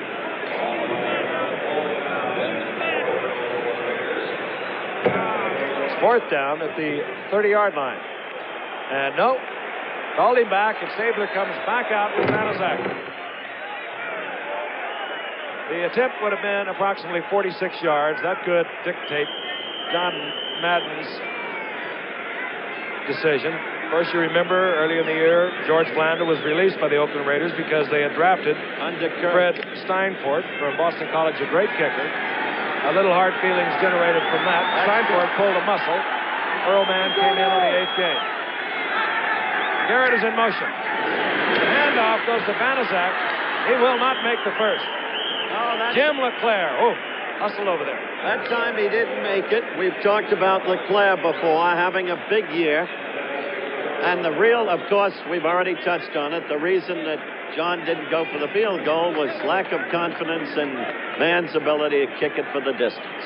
Cincinnati now takes over as we look at Banaszak's efforts again. And a fine effort there by number 55, LeClaire. And Cincinnati has 41 seconds and 3 times out. They began at their 27-yard line. Linville Elliott, number 36, is in there. He's a good receiver. Movie Clark is the other setback. And we were going for John McDaniel. And this time, Willie Brown right back there with him. And he got help from number 32, Jack Tatum, the free safety. Right.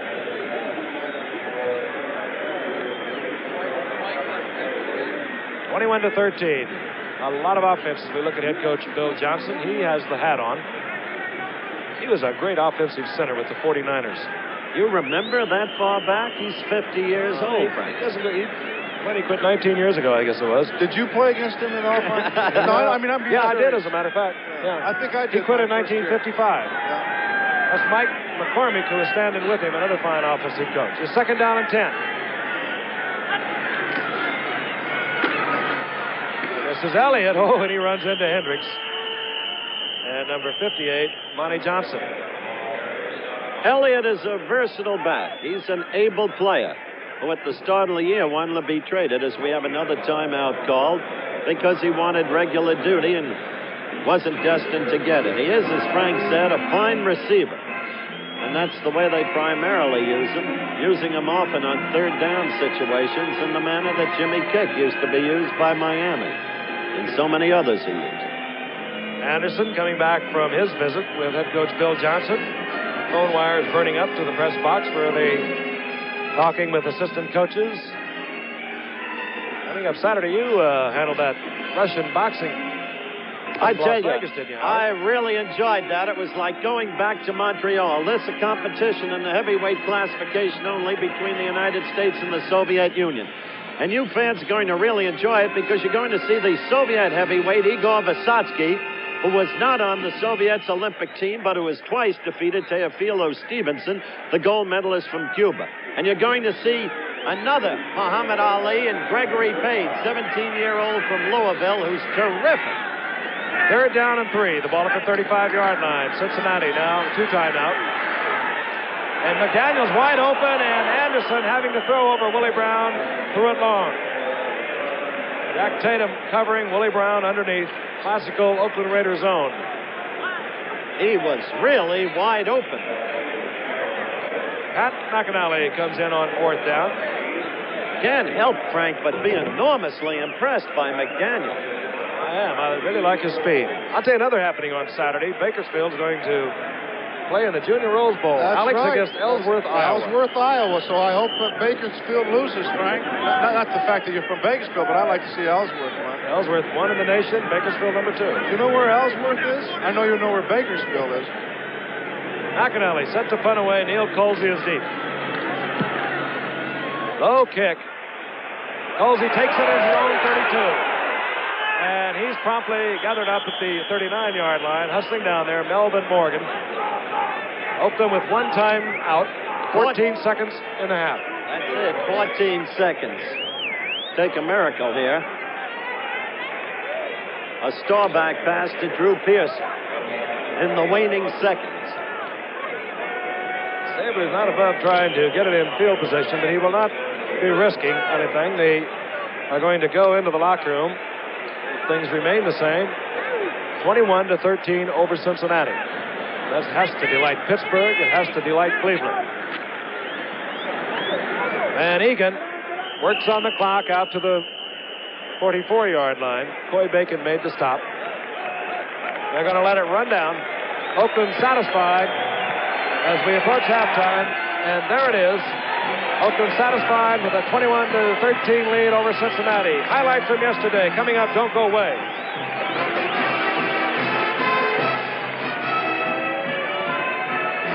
Howard, you going OC? You going on camera?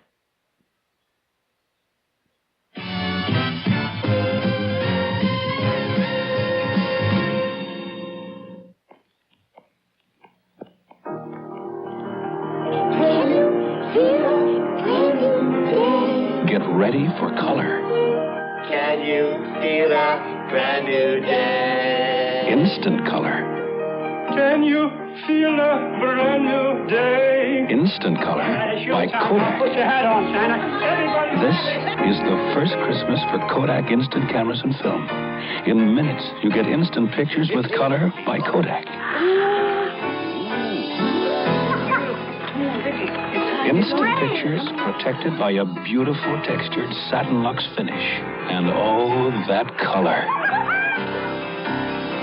So, get ready. Get set. Get a Kodak instant camera from less than $54. At your photo dealers this Christmas. Next on Rich Man, Poor Man, Book 2. The two boys I call my family slugged it out viciously. It seems the whole world's turned on Rudy. Estep's getting away with murder, literally. Falconetti's loose again. But the whole world is Charles Estep. Get me Falconetti. Tomorrow at 9, 8 Central and mounted on ABC.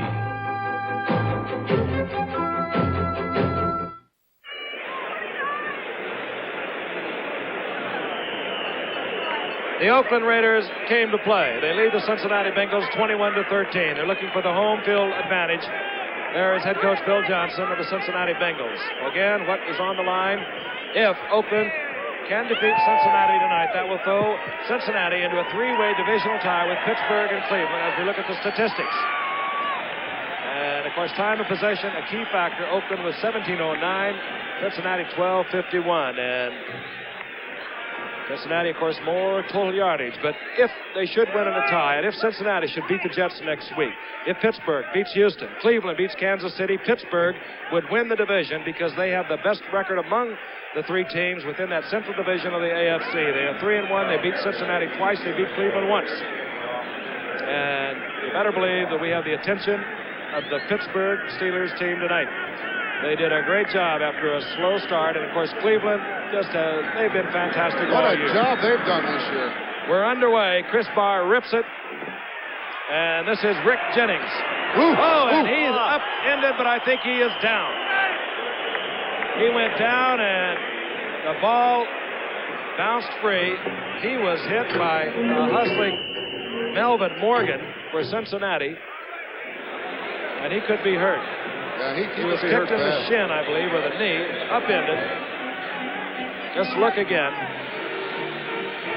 This open field tackling is very, very dangerous for ball players, as you can all see right there. Well, Melvin Morgan has been a standout on the special teams all year long, a rookie from Mississippi Valley. As we look at him again, one of 11 rookies on this very young and still so very good Cincinnati team. Look at this. And as we look at it again, Jennings is on his feet, being assisted with a slight limp from the field. Appears to be all right. We certainly hope so. There he is. Rick Jennings, 11th round draft pick out of Maryland. And a good kickoff return man. He ran 2 back for touchdowns last year for Maryland. All right, set to go. Oakland, again, leading 21-13 over Cincinnati. They are playing for that home field edge. They don't want to play in the East or in the playoffs. On 1st and 10, Clarence Davis. Left side and hustles out around the 24-yard line. It'll be 2nd down and 6, and let's meet the Oakland Raiders. Ken Stabler was 10 for 12 in that first half. Here's the rest of the offense. Clarence Davis, running back, Los Angeles, California. Mark Van Egan, running back, Cranston, Rhode Island. Fred Biletnikoff, wide receiver, Valley Center, California. Clifford Branch, wide receiver, Houston, Texas. David Casper, tight end, Stockbridge, Wisconsin. And the youngster from Stockbridge, Wisconsin, and Notre Dame has 2 of those touchdowns of the Oakland Raiders in the first half. And here comes Van Egan, and he has the first down after the 35. That offensive line of the Oakland Raiders that dominated in the first half picks up where they left off. Huge hole right down the middle. Dave Dalby doing some job. 64 is Wheeler. Dalby is 50, and you're right. And Van Egan does the rest on his own. Out to the 35, 1st and 10.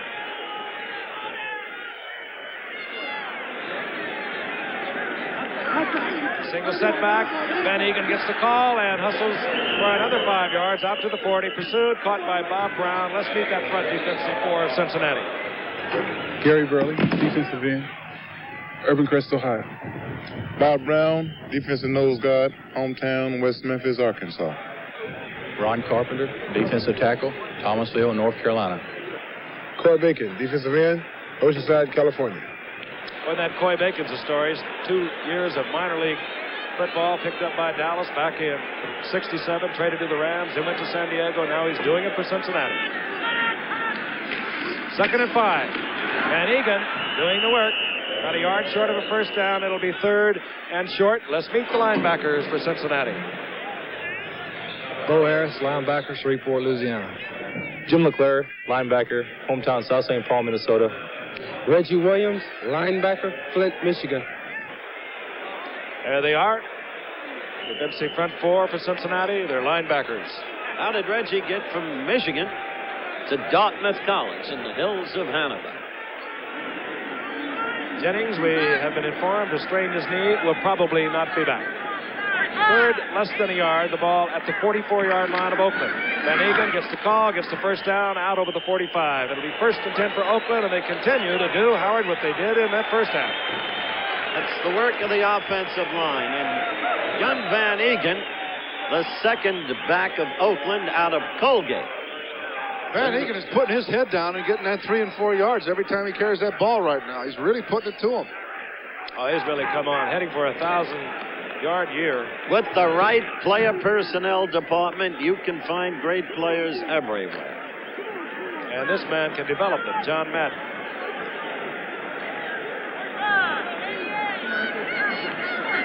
First and 10. Stabler. A lot of time, and a flag goes down as Branch is down around the 45-yard line. A gain of 8, but again, a flag is down. Flag was in the area where Biletnikoff was. Biletnikoff is claiming that he was interfered with. Referee tonight, Tommy Bell, very colorful referee. Has a flair, a little sense of humor, does Tommy Bell. Right now, Frank, I'd like to present an amplification. Here's the call. We got number 20, defensive holding. Penalty will be refused. It will be 2nd down and 1. Lamar Parrish guilty against Fred Biletnikoff. You'll see it. Tear his number off and put it in his trophy cage. It'll be 2nd down and 1. Carl Garrett in now, number 31. He's in there with Mark Van Egan. Those the setbacks for the Oakland Raiders.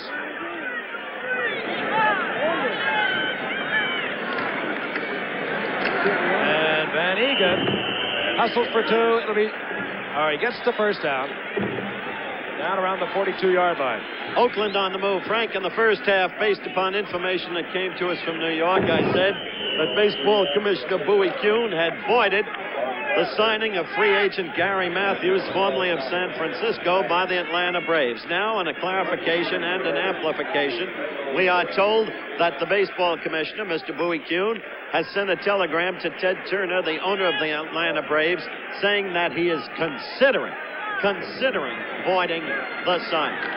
On first down, Stabler back, a lot of time, going for Branch. Oh, and what a spectacular catch against Ken Riley, Cliff Branch, and he continues to amaze even the people that have watched him from the days he played football down in Houston. All right now, I don't know who's going to win this football game. Cincinnati can still come back and win it.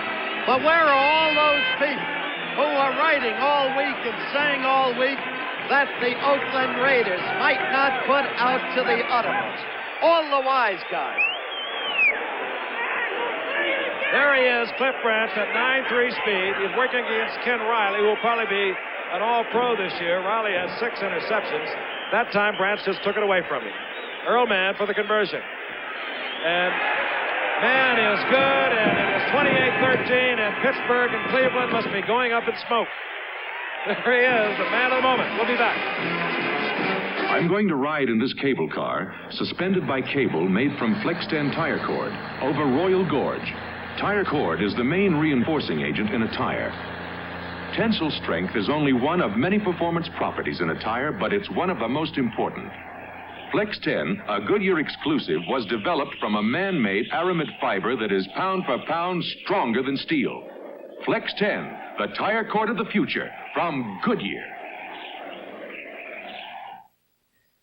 Some of the clearest, bluest water in all the world is only one day away on a Boeing jetliner. The Baja, the Caribbean, the South Pacific. Of course, some people have everything right in their own backyard.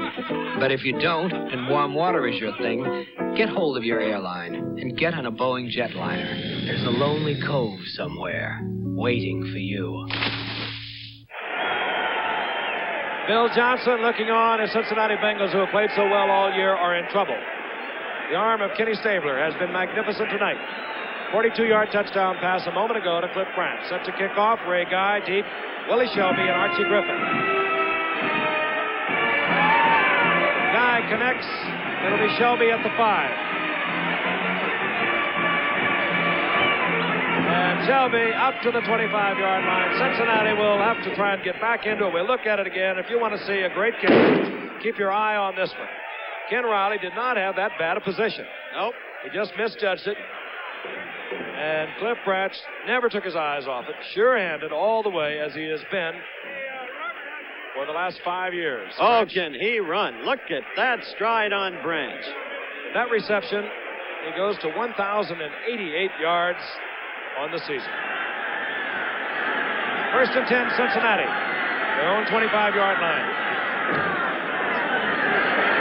Archie Griffin gets 4. It'll be 2nd down and 6. And let's meet the offensive unit of the Cincinnati Bengals. First, Kenny Anderson. Ken Anderson, quarterback, Batavia, Illinois. Archie Griffin, running back, Columbus, Ohio. Booby Clark, running back, Jacksonville, Florida. Billy Brooks, wide receiver, University of Oklahoma, hometown, Austin, Texas. Isaac Curtis, wide receiver from Santa Ana, California. Bob Trumpy, tight end, Springfield, Illinois. Look at the offensive unit of Cincinnati. 2nd down and 6. The ball at the 29-yard line. Anderson has it batted away, and it could have been either number 74, Dave Rowe, or John Matuza. It is Dave Rowe. It was Rowe. The thing to remember about Cincinnati, though, is this. They trailed Oakland in the playoffs a year ago, 31-14. Oakland barely scraped by, 31-28, you'll remember. This team can execute the big play, Cincinnati. They've got the speed out there right now at the moment. You've seen John McDaniel. Isaac Curtis, number 85, great speed. 3rd down, 6.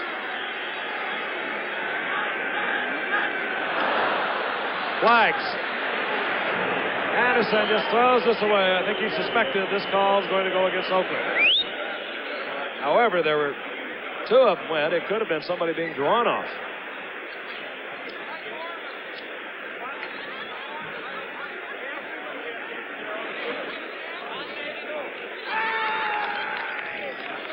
Offsides, Oakland. Let's meet the defensive front three of Cincinnati. Here they are. John McDaniel, defensive lineman, Milwaukee and Oak Creek, Wisconsin. Dave Rowe, defensive tackle. I live in Asheboro, North Carolina. Otis Sistrunk, defensive end, Columbus, Georgia. And there's three tough-looking dudes. I wouldn't want to tangle them anywhere. None of them. They are doing quite a job tonight against Cincinnati. They lost early in the year. Tony Klein, Horace Jones, Kelvin Corver, Art Toms. Those all were the linemen from last year. The only one that survived is Otis Sistrunk from the team they thought they'd have. All out with injuries. Third and short. Third and about a yard. This is Tony Davis, the rookie from Nebraska, and he gets the first down out close to the 40-yard line. To show you the kind of year Kenny Stable is having, it's the 5th time this year he's thrown 3 touchdown passes in a game, and he's now got 26 touchdown passes on the season. That ties his best mark ever.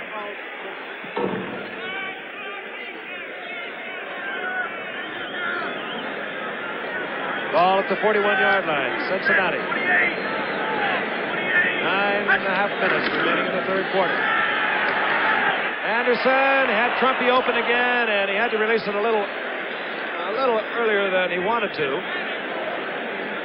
And again, they continue to cover Trumpy with the linebackers. Monte Johnson over there working on Trumpy. Matuzak, however, put the pressure on Kenny Anderson. He had to release it just a little early. Bill Johnson now a worried coach, and John Madden is never unworried. Bill Johnson looks a little bit from certain angles like Tommy Prothro, you know, Frank? Indeed he does. Anderson incomplete his last 5 passes. Second down and 10. Not incomplete here. John McDaniel gets the first down. Steps over midfield to the 49-yard line. Let's meet the linebackers now for Cincinnati. Bill Villapiano, linebacker, Asbury Park, New Jersey. Monte Johnson, middle linebacker, Lincoln, Nebraska. Willie Hall, linebacker, New Britain, Connecticut. Ted Hendricks, linebacker, Miami, Florida. Now, my point being is Cincinnati could use them. Good cover, Giff. Good cover. McDaniel now 6 receptions, 171 yards. All inside the 49-yard line. Cincinnati trying to get back into it. They trail 28-13. Going long, and it's Isaac Curtis down the sidelines and almost picked off and then almost caught by Curtis. It was number 32, Jack Tatum, back there covering. Oh, so close. As we look at it again, this is exactly what I meant. Anderson has comeback capacity. Now he got a break there because the ball was, well, Tatum tried to catch it with his elbows instead of his hands, Frank. That was Skip Thomas. And there's Jack Tatum getting double coverage. Skip Thomas almost had it. Yes, Skip Thomas. Timed it perfect. Now look at this. And those are the things that you think about in April and May and wonder why you're not in the playoffs. Second down and 10. Motion man, McDaniel. Anderson rifles one out there to Isaac Curtis. He has it, and as you can see, just short of a first down. Skip Thomas again doing a fine job of coverage. Got a lot of USC defensive backs out there. And you look around, Skip Thomas, Charles Phillips, Marvin Cobb for Cincinnati. 9:02 left in the third quarter. Anderson has his team on the move. It'll be third and less than a yard. Tony Davis comes in. He's that 4th-round draft pick out of Nebraska. He's in there with Stan Fritts, second-year man out of North Carolina State. Those are the setbacks for Cincinnati on short yardage. Fritz was going to hurdle and couldn't find anyone to go over, but he gets the first down to the 37-yard line. Those noises you keep hearing in the background, fireworks, enthusiastic fans. I hope they're very careful where they set them off. John McDaniel having an extraordinary night. 6 receptions, as Frank noted, 172 yards. Top reception game on the year. Ron Jesse, 220 yards, 7 catches against Miami on October 3rd. 1st and 10. Anderson, play action. This time going to Trumpy, and he's covered. Intercepted by Atkinson, but a flag is down.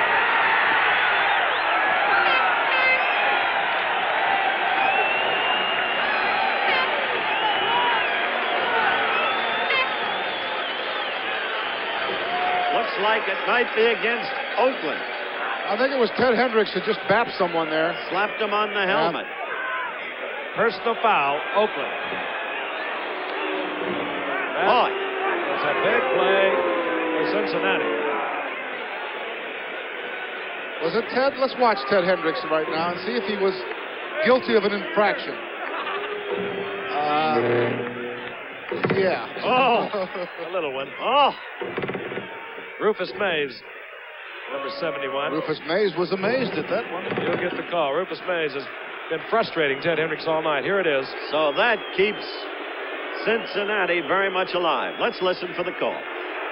We have number 83, personal foul on the defense, 1st down and 10. And the ball at the 22-yard line of Oakland.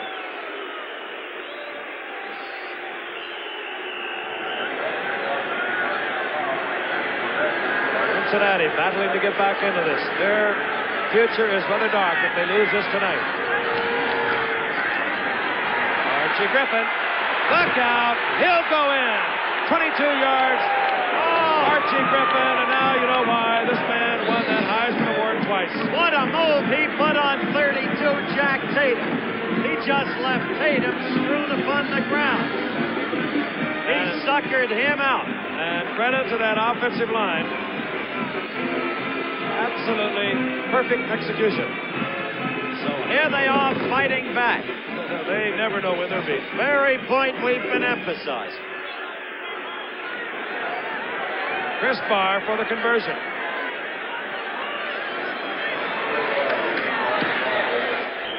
And it's good. And again, an extra point back in the first quarter. Do you remember when? We'll be back. Raiders over Cincinnati 28-20. If anybody loves trains, it's me, Johnny Cash. You know, if your boy's under 10 like mine is, he needs a big Lionel like this Black River Freight. Lionel also makes HO gauge trains for older kids, like this Burlington 181. But for smaller hands, the big Lionel is easier to handle and put on the track. This Christmas, get your boy a train that's built for the way young boys play. A big, rugged Lionel.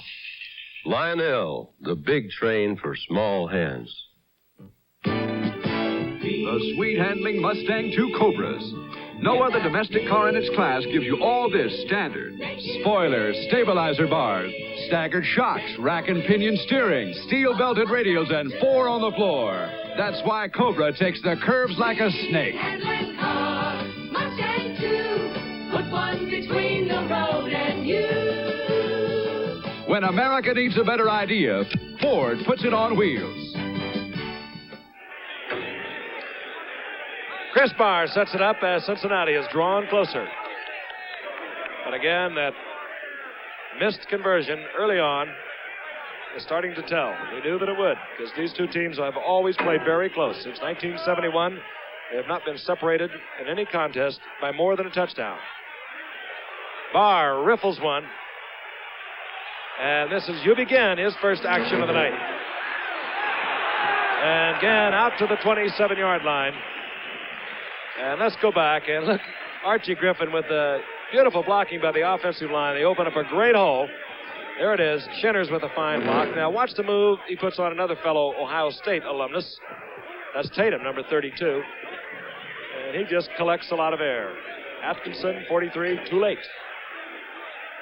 You Begin to return the kickoff is, of course, the same You Begin who used to be with the Miami Dolphins. Good runner.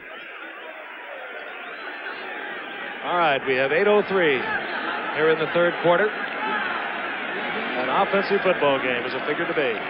Van Egan, nailed and dropped. Coy Bacon, number 79. There's a loss of 3. It'll be second down and 13. Ron Pritchard is in the game for Cincinnati. We did not expect to see him. We told you about his knee surgery early in the year. Oh, he's a tough cookie. That was a big hit and an important hit by Coy Bacon. Second down, 13. Ball at the 22. And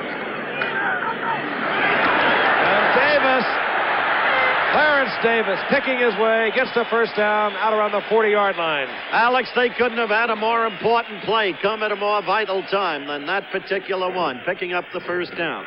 Look at that hole, and look at the block by number 30. Look at the balance, and to the outside he goes. Just a natural instinct. I don't think you can teach people that. Hey, Oakland, everyone blocks and works on this offensive club. Do you see 21 blocking? That's Cliff Branch, the little speedster. He's out there blocking. And Mark Van Egan, number 30. Brilliant block. In front of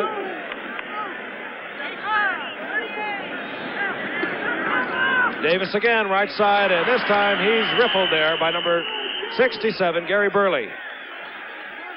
George Atkinson, number 43, the man who made the interception that was nullified in the wake of the penalty against Ted Hendricks.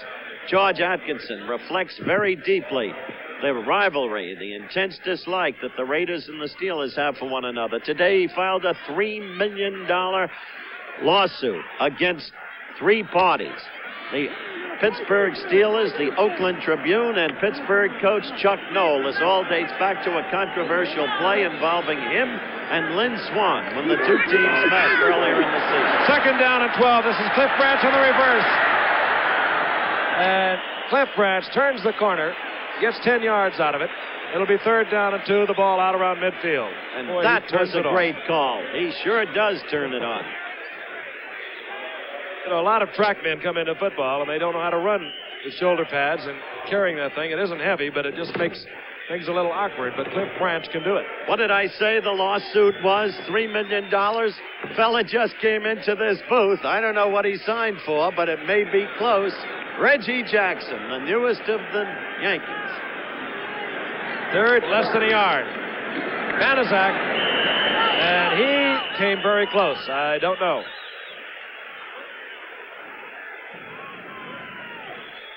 Key series for Oakland, as Howard mentioned, and I think Banaszak is indicating that he thinks he has it. And we'll have a measurement. I don't see any change as we await the measurement in Reggie Jackson's attire, Frank. But he's just wearing the usual mink coat. He's wearing a $5,000 jacket. Banaszak was right. He has the first down. Oakland continues to move. They continue to work on the clock. 5:59 remaining in the third quarter. Let's go back to the first game of the season. 31-28. Oakland defeated Pittsburgh. This the controversial play involving George Atkinson and Lynn Swann. Right there was when George gave Lynn a belt. He said he thought they were throwing to Lynn.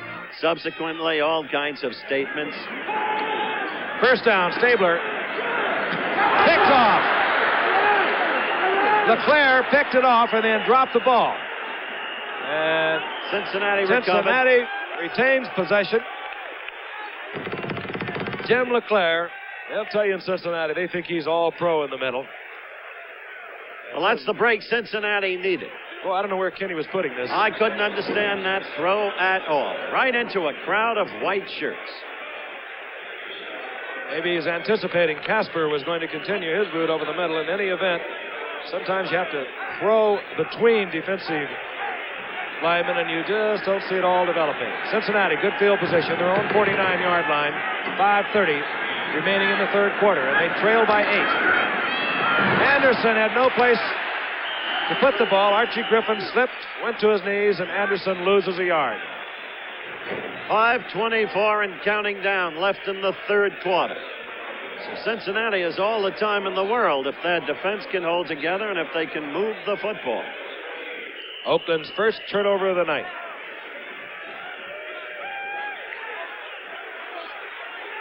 All right, McDaniel, 86, goes to the top of your screen. 85, Isaac Curtis to the bottom. Second down and 11. Griffin now in motion. And Anderson gets his picked off by Monte Johnson. So one turnover deserves another, I guess. And Oakland is back in possession. They'll have a 1st and 10, their own 40-yard line. And, well, you can imagine what goes on with each turn of the football in Pittsburgh and Cleveland. And time to give it right back. They had the used word momentum going for them, and they gave it right back. Monte Johnson with the interception will be back. You fly a lot closer to the crops than to the clouds. But when those last acres are dusted, you know it's Miller time. Time to head for the best-tasting beer you can find. It's time to relax. America's quality beer, Miller High Life. Miller stands clear, beer after beer. If you've got the time, we've got the beer. Miller beer. I'm Joe Namath, and this is the new Double Mac by Hamilton Beach.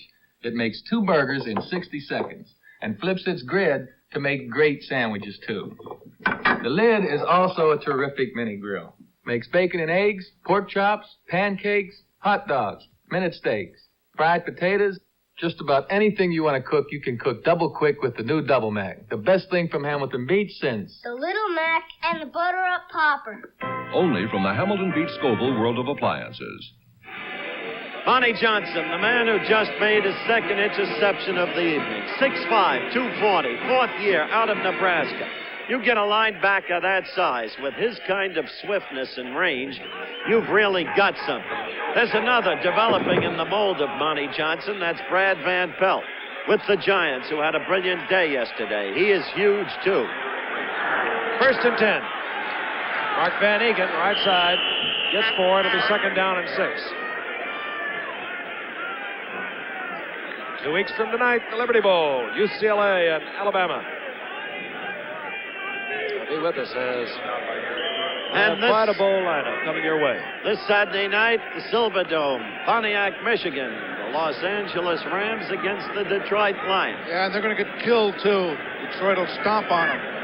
They were just waiting for them. That's why they lost to the Giants, Frank. Van Egan now with 58 yards. Clarence Davis. And Clarence Davis gets about a yard of it.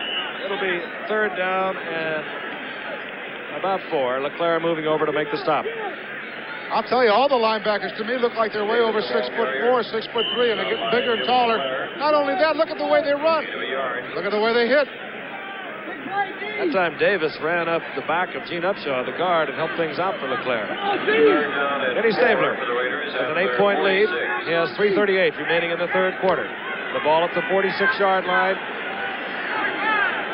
And he keeps one setback in. And this time Stabler had Dave Casper wide open, and he is upset because he knows he just missed. He missed on an important 3rd down situation. He threw it behind Casper, nobody near Kenny. Well, he got to rush at the very end, and he really had to take right there. He had to give it off. No, throw it behind. Just a plain bad throw, which can happen to the greatest. There's Ron Pritchard trying to cover. Now, he's playing on knee surgery that took place earlier in the year, during spring training. All right, Ray Guy will punt away. Lamar Parrish is deep, number 20. Tommy Casanova, number 37. Only Guy's 2nd punt of the night. First one was a 55-yarder.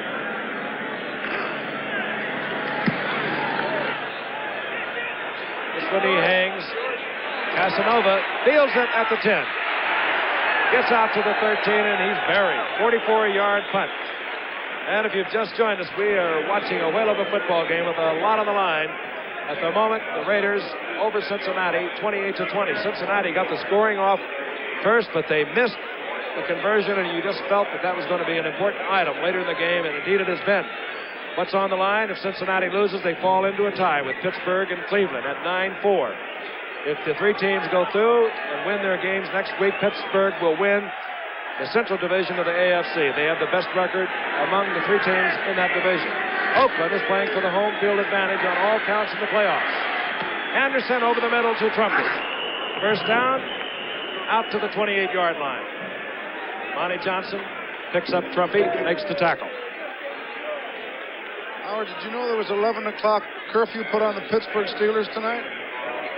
Was that really? Yeah, that's the truth. It's the truth. But I know they're all up watching this game, but they're not together. You know, they have to be separate. I'll tell you really have to admire the way they've come back. They have not complained. Sure. They said we did it to ourselves, and now we're trying to get out of it. And they have just been the best in the league. They were 1-4, and I think you got to give Chuck Noll, the coach, a real good nod for the way he brought that team back. He didn't panic. First and 10. Anderson. And going for Isaac Curtis, and I'm not so sure Isaac wanted to get his hands on that one. He knew he was going to get pounded.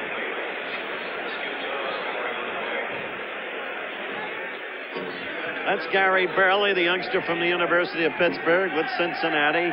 He's really a rookie. He didn't play last year. And you noticed a bit of a change in Cincinnati's defensive line play a few series back when first Coy Bacon and then Gary Burley stopped Oakland running backs, which they have not been doing in the first half. Second down and 10.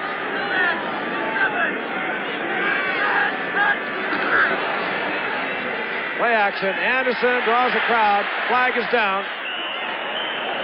Flag is down there. Bob Trumpy and Atkinson were all tangled up. Flag is down where you get the interference call.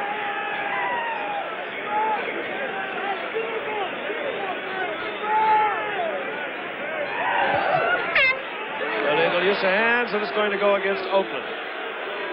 George Atkinson got all tangled up with Bob Trumpy downfield.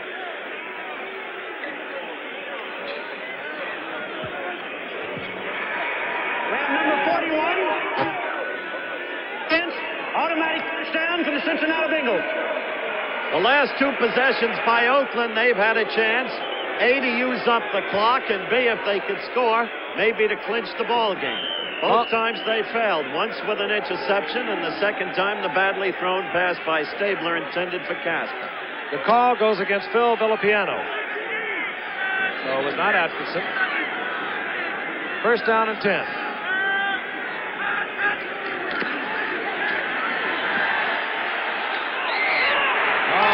Brown read that all the way, and it was picked off by Jack Tatum, but Willie Brown played number 85, Isaac Curtis, perfectly. And Jack Tatum, who roams far and wide from free safety, comes up with the interception. Let's look again. It was a square out and down pattern to Isaac Curtis. Willie Brown read it all the way. Overthrown, and for the second time in his last 2 possessions, Kenny Anderson has been intercepted for the Cincinnati Bengals. 3 times on the night, and we'll look at it again. See, Willie Brown is back there, and Kenny tried to hang it up long to get it away from Brown, and there was Tatum. Oakland, first and 10, 25-yard line, 2:16 remaining in the third quarter. There's Davis, and he hurries out to the 29-yard line. Gain of 4, it'll be second down and 6. Clarence Davis having quite a year. He came in over 450 yards rushing, but for him, a big year in receiving. 26 receptions coming into tonight. Which is amusing because they used to say he had bad hands, Frank, remember? They stopped saying it after the Stabler waffle ball to him that beat Miami in that classic playoff game. 42 passes between the 2 quarterbacks tonight. A flag is down, and Davis also goes down at the line of scrimmage. Jim LeClaire hustling over there. Corral. Davis getting a little help from Bernard Jackson, number 23, who's in the lineup now for Cincinnati at safety.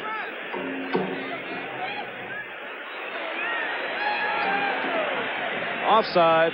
And we're having a little bit of trouble with Tommy Bell's microphone. Yeah, but it's provided by the league, not by us, you know, Frank. So it's not us, our guys. I think it was a great innovation. Let's try again, Tommy. They can't blame. We have number 78, offsides on the defense. Bob Brown offside. Cincinnati. It's not a presidential debate. They can't blame that gap on us. That's right. Second down, about a foot. Ball resting just inside the 35-yard line of the Oakland Raiders. 1:35 remaining in the third quarter.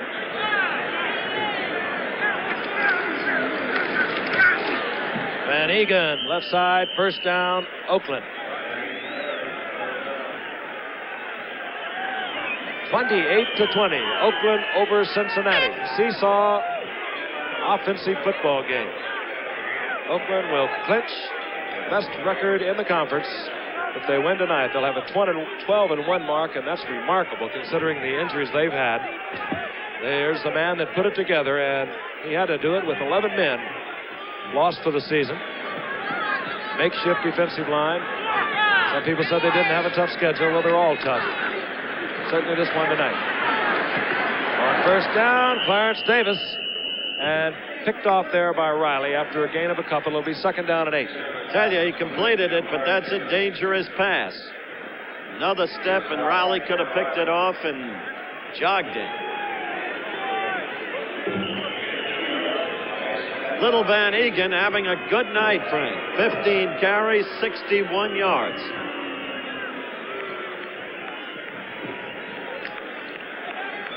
He just had a good year, and boy, it's a good thing because Marv Hubbard had his third shoulder operation last summer. They lost him.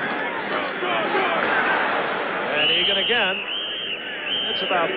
It's going to be third down and 4. Gary Burley hustling over along with LeClaire to make the stop. Pete Banaszak, number 40.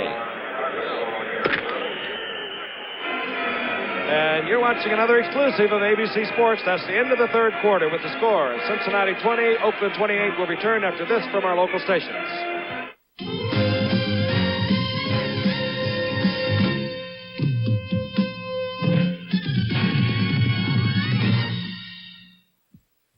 Wednesday, it's Christmas in Disneyland with all your favorite Disney characters. And Sandy Duncan, Art Carney, and Glenn Campbell. Then, Richard and Karen Carpenter bring you the songs that made them international stars with guest John Denver and Victor Borga right after Christmas in Disneyland. Wednesday starting at 8, 7 Central and Mountain.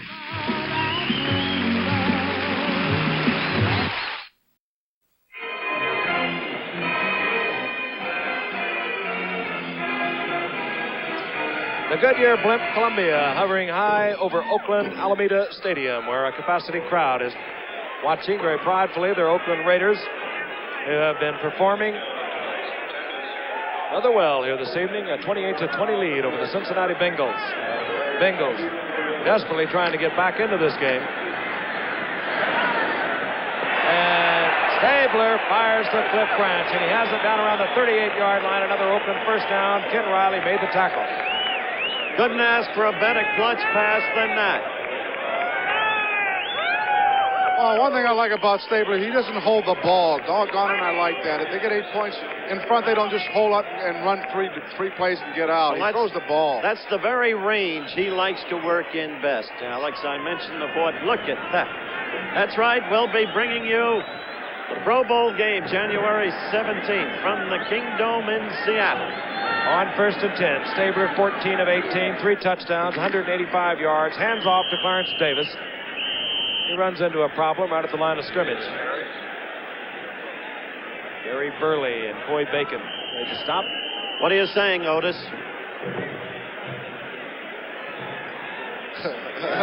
Otis is shy. He's having a good time, but you got a long way to go, my friend. His cousin Manny had a pretty good year in Philadelphia this year. He just did a film, too, called Car Wash, I guess, for Universal Pictures. Otis did? Yeah, very good at it.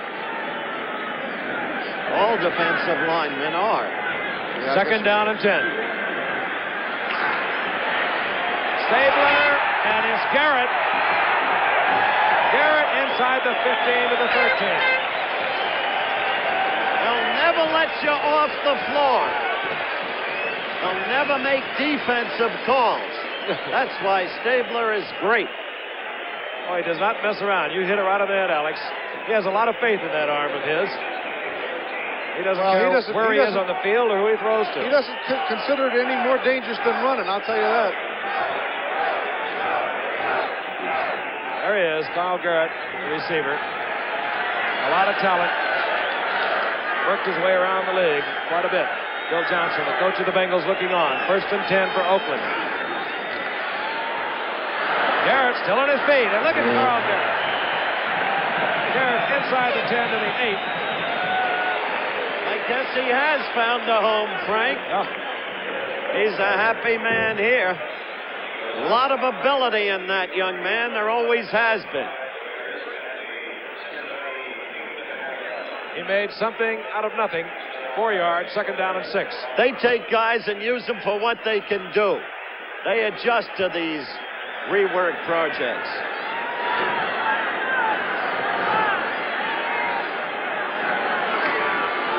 And Van Egan looked like he might have got just a jump on the ball, but there are no flags. It's a yard and a half. It'll be 3rd down, a long 3.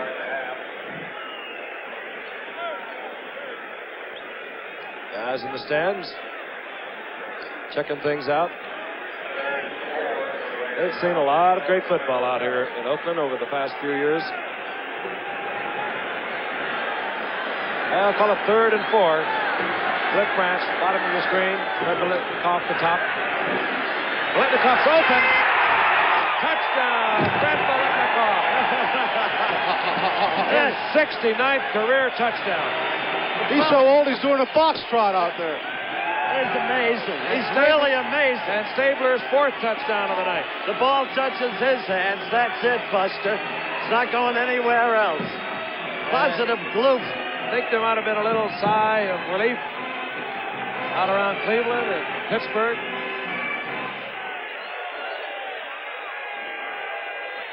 Bill Johnson obviously upset. Earl Mann for the conversion. Right in the heart. So Oakland moves further out in front of the Cincinnati Bengals. 35-20. We'll be back. This year, the new Ford Granada came to Germany to match the quiet of its ride with a $20,000 Mercedes-Benz. German engineers tested the cars, measuring interior sound levels in decibels on the dBA scale. Their findings, the Granada consistently rode as quiet as the Mercedes. Es ist wirklich bemerkenswert, dass sich Ihr Granada nach diesen Tests mit dem sehr teuren Mercedes vergleichen lässt. This quiet ride at the modest price of a Ford Granada. When America needs a better idea, Ford puts it on wheels. Okay, Linda here's got to protect your family. A woman? Sure, a woman needs life insurance just as much as a man does. And this New York Life Defense has just the insurance plan to do it. Put the blitz on Linda's money problems. Block out her retirement worries. Come on, Linda, it's all yours now. And a girl! I've got it. Financial security. Where the name of the game is life, there's New York Life. Back in Oakland, Kenny Stabler with the hot hand has the Oakland Raiders out in front of Cincinnati, 35-20. He has thrown 4 touchdown passes. Ray Guy will kick. Deep, Willie Shelby and Archie Griffin.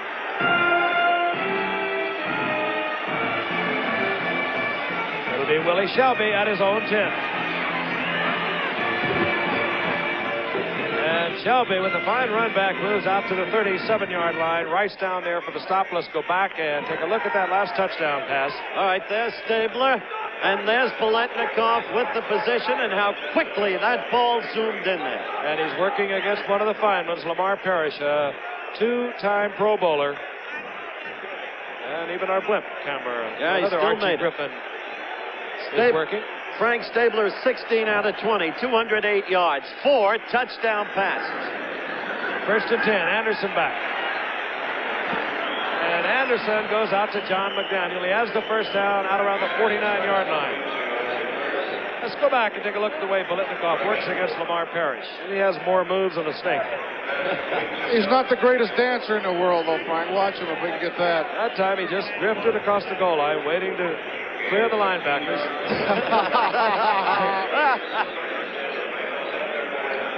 I think he better study. There he is. I think he better study White Shoes Johnson of Houston. Get the real moves down. Cincinnati has got to get on the scoreboard, and they have to get there quickly. main man is Isaac Curtis. Curtis on the reverse. Nowhere to go. And Curtis pounded out of bounds at the 46-yard line. The whole Oakland defense had I that think play. Curtis is hurt. Referee is down. Curtis is all right. He's up. This is the second time this year we've seen a referee, an official injured, Frank. The other time was in the Cincinnati game. Remember?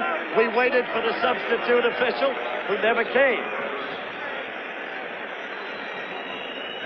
And everybody appears to be all right. You want to see a crunchy block, they call it a crackback block.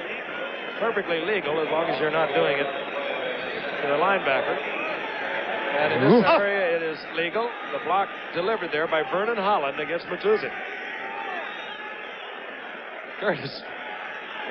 Meanwhile, John McDaniel has 7 catches for 187 yards. That's almost all of Kenny Anderson's 239 yards passing tonight. And Oakland is warming up another quarterback, number 15, Mike Ray. Second down, 14. Anderson. And taking a little bit of a risk as he goes out to Isaac Curtis, who is well covered by Willie Brown.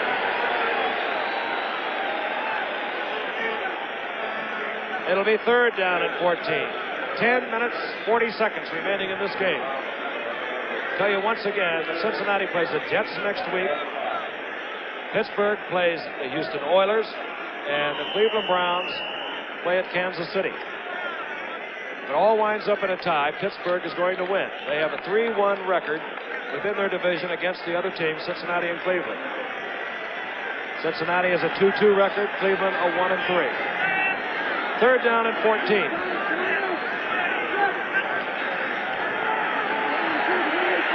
And Otis Sistrunk laid it on Kenny Anderson.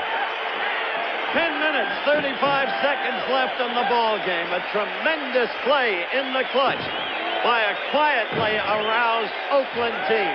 I say quietly because they weren't making a lot of statements during the week. Media people were, and fans were. Look at Otis Sistrunk right there breaking through and sacking Kenny Anderson. But this Oakland team came into this game a dedicated team, determined to test itself. Pat McAnally. Remember him? College All-Star game. A year ago last summer. Broken leg. Neil Colsey handles it at the 30. And Colsey hit there at the 37. So we have 10 minutes, 16 seconds remaining in the football game. We'll be returning.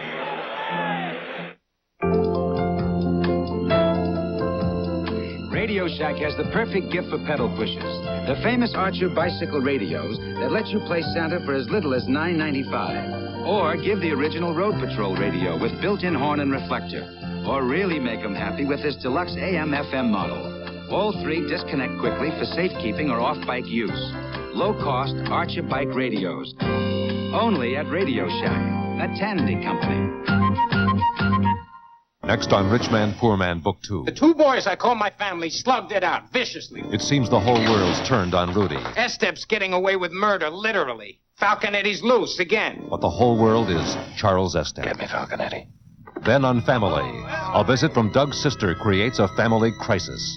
You are accusing my sister of being an alcoholic. You are in no condition to drive. Family, right after Rich Man, Poor Man. Tomorrow, starting at 9, 8 Central and Mountain on ABC. The story here at Oakland. 10 minutes and 16 seconds remaining in the fourth quarter. Oakland has dominated completely here in the second half the Cincinnati Bengals. They lead 35-20. Oakland playing for the home field in the playoffs, the best record in the conference. That's what they have at stake. This man has had a great night for the Raiders, as has his quarterback, Ken Stabler. There he is. He has been on the bench now. This is Mike Ray. All right, quick break in the action. Be right back to you, Giff. Here he is, the newest millionaire in baseball, Reggie Jackson, now the New York Yankees, a resident of Oakland. He's just bought the town. And, Reggie, you got to be proud about the Raiders' performance thus far. Well, they got a great football team, Howard. The baseball team isn't much here anymore, but they're going to carry on the pride and the winning. They've always been a ball club that's always won. I can't lose tonight, though, because I'm a Steeler fan and I live in Oakland, so I got it all going for me. Good to have you with us, my friend. Giff? All right, Mike Ray looking over his 2nd down and 8. Hands off to Mark Van Egan over the right side. He gets a couple. It'll be 3rd down and 4. Let me tell you about Mike Ray. He's listed as a rookie, but he went up to Canada and played at Toronto behind Joe Theismann back in 1973. When Theismann went to the Washington Redskins, Ray took over and led that Eastern Division for Toronto in passing. He was originally an 8th-round draft pick out of the University of Southern California in 1973, but as I said, went to Toronto rather than coming to Oakland immediately. That's what he's done. Most of that took place last week in a romp over Tampa and his former head coach, John McDaniel. 3rd down, long 4. Flag down. And Ray goes down as he unloads deep going for Mike Ciani. Coy Bacon really leveled Mike Ray. Well, the flag is down. We'll wait for the call. Let's see how he levels them. He levels them. A lot of frustrations on the part of Cincinnati at the moment. He leveled him head on, Mr. Karras. Motion goes against Oakland. That'll bring up 4th down. Of course, I couldn't see from way back here. All right. Again, an old friend in the booth with us. We've just spent 5 days with him in Las Vegas. Our producer, Don Olmeyer, our director, Chet Forty, and yours truly, watching him win another. How much? I played pretty well, Howard. I played 4 days and won $80,000, so it's a pretty good 4 days' work for me. Not a bad week's work for the greatest tennis player in the world, Jimmy Connors, who wanted to fly up just to see this game. You're enjoying it, I know. I enjoy it very much, Howard. It's a pleasure to be here and looking forward to a continued great game. All right, back to the action. Thank you, Jimmy. Continued success. Ray guy to punt. Deep, Lamar Parrish, 20. Tommy Casanova, 37. Oh, Ray guy hung it up there for an hour. Fair catch, called for, made, 15-yard line by Tommy Casanova. We have 8:48 remaining in this game, and we'll be returning to Oakland in just a moment. See, you got a new Maverick, Bill. I see you got a new Volare. Looks great. Looks great. Volare's got a classy vinyl interior. Well, look at Maverick's classy vinyl interior. Volare has split bench seats. Maverick has reclining bucket seats. Vinyl roof? Vinyl roof. Tinted glass. Tinted glass, sure. White sidewalls? White sidewalls, sure. What's the sticker price on a new Maverick? Maverick's a couple of $100 less than a comparable Volare. I'm going for a new lawnmower tomorrow. Will you come with me, Bill? Sure. When America needs a better idea, Ford puts it on wheels. 7 out of 10 cars on the road today can use my Sunoco 190. It's made to sell below regular. Look, I wouldn't want to let my customers spend more money than they have to. I can be very friendly, yes I can. 'Cause it's my business and I'm my own man. I'll make real sure you'll be back to me for more. I can be very friendly, very friendly. Yes, I can. December 13th, a major motion picture event. Linda Blair, Kirk Douglas, Richard Dreyfuss, Helen Hayes, Anthony Hopkins, Burt Lancaster, and Elizabeth Taylor. Victory at Entebbe. We're back in Oakland. The score once again, the Raiders over Cincinnati, 35-20. There are 8 minutes and 48 seconds remaining in the game. There's Cliff Branch. He's had a whale of a night. Went over 1,000 yards. And Clarence Davis. Clarence Davis running on a bad ankle. Cincinnati still is going to try and pull it out. Trail by 15. Anderson. And finally locates the receiver downfield. It's Archie Griffin, but as we look down over the entire field, the Raiders picking up, covering the 3 Cincinnati Bengal receivers like a blanket. They really did. And you know, we've really had a lot of money in this booth tonight, Frank. I'll tell you. Reggie Jackson. Oh, what is he, $3 million? Jimmy Connors, $20,000 a day. That was a great tournament at Caesar's Palace. How much money did you make this year? I mean we're talking about money. We're chopped liver. A lot of offense tonight. We've been watching also. It's second down and 10. Anderson has to unload it. And he really got clobbered. The Oakland defensive unit realizes that Anderson is going to have to throw the ball. Third down and 10. They will disregard run. They will not play run. They will go for the passing. 8:37 left in the ball game. A 15-point edge for the Oakland Raiders. Anderson, 12 of 30, 239 yards. He's been sacked twice. Tipmeyer's in the game for Cincinnati, 25 on third down and 10. He's up there at the top of your screen in the slot.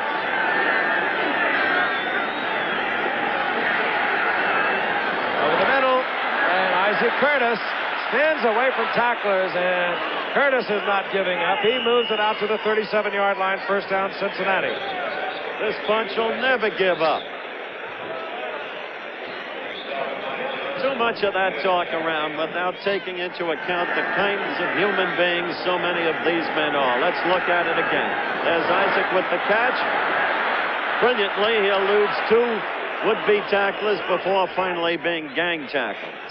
Well, you don't come into a game with 11-1 record unless you have a lot of pride in what you do. On first down, Anderson, and again, good defensive coverage. John McDaniel. Anderson trying to thread it him over the head of Ted Hendricks, and that's tough. He goes about 6'7", and in front of Willie Brown. What's happening to him now is he desperately doesn't want to be intercepted, so he's trying on the one hand to be threading it, as you say, and yet being cautious to avoid the intercept, and that has to disturb his passing. So he's at the moment not throwing that sharply. Second down and 10.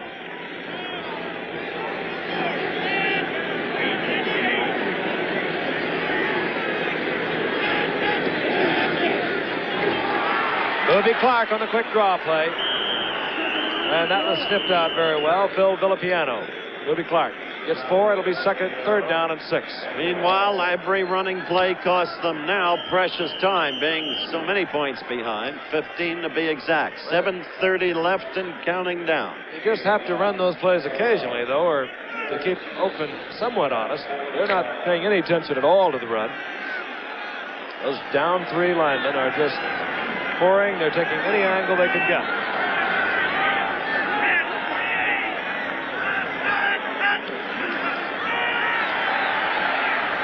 Anderson fires to McDaniel. He has it, and he has the first down. That's 9 receptions for young John McDaniel tonight. He has been a standout performer for the Bengals. Oh, he has been that. You know, he had no receptions coming into the game for the year.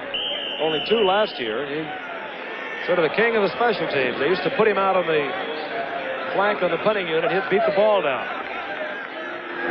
He's had 195 yards with those receptions too, Howard. It's not bad. Oh. First and 10. The ball at the 48. And Griffin trips up. They mark it just at the line of scrimmage. Before the night is over, McDaniel may go past Jesse's 220 yards executed for the Rams against the Dolphins on October 3rd. Meanwhile, we're down to 6:48 and counting down in the ballgame. Saturday night, we're going to be in Pontiac, Michigan. The Los Angeles Rams. They have won their division. Looking forward to the playoffs. They go against the Detroit Lions, a team that bounced back. They got their lumps yesterday in New York. Archie Griffin. And this is Bobby Clark. A lot of running room. And a good defensive play by Monte Johnson. He's been all over the field tonight. Trips up Bobby Clark short of the first down. It'll be third down and about 2. And he's got the size and the strength to execute the one-on-one tackle against Bobby Clark, who was once, you'll remember, a tight end, Frank. Yeah, Bobby Clark was a tight end. Charles is his first name. You can handle that part. Let's stick with Bobby. All right. Charles Billiard comes into the lineup. Matuzak gets a roar of ovation when he comes out. And Anderson continues to work. He goes to John McDaniel, his 10th reception of the night. And he is tackled by Willie Brown, but not until McDaniel has a first down. Let's pause 5 seconds and allow our local stations and our friends along the line to identify themselves.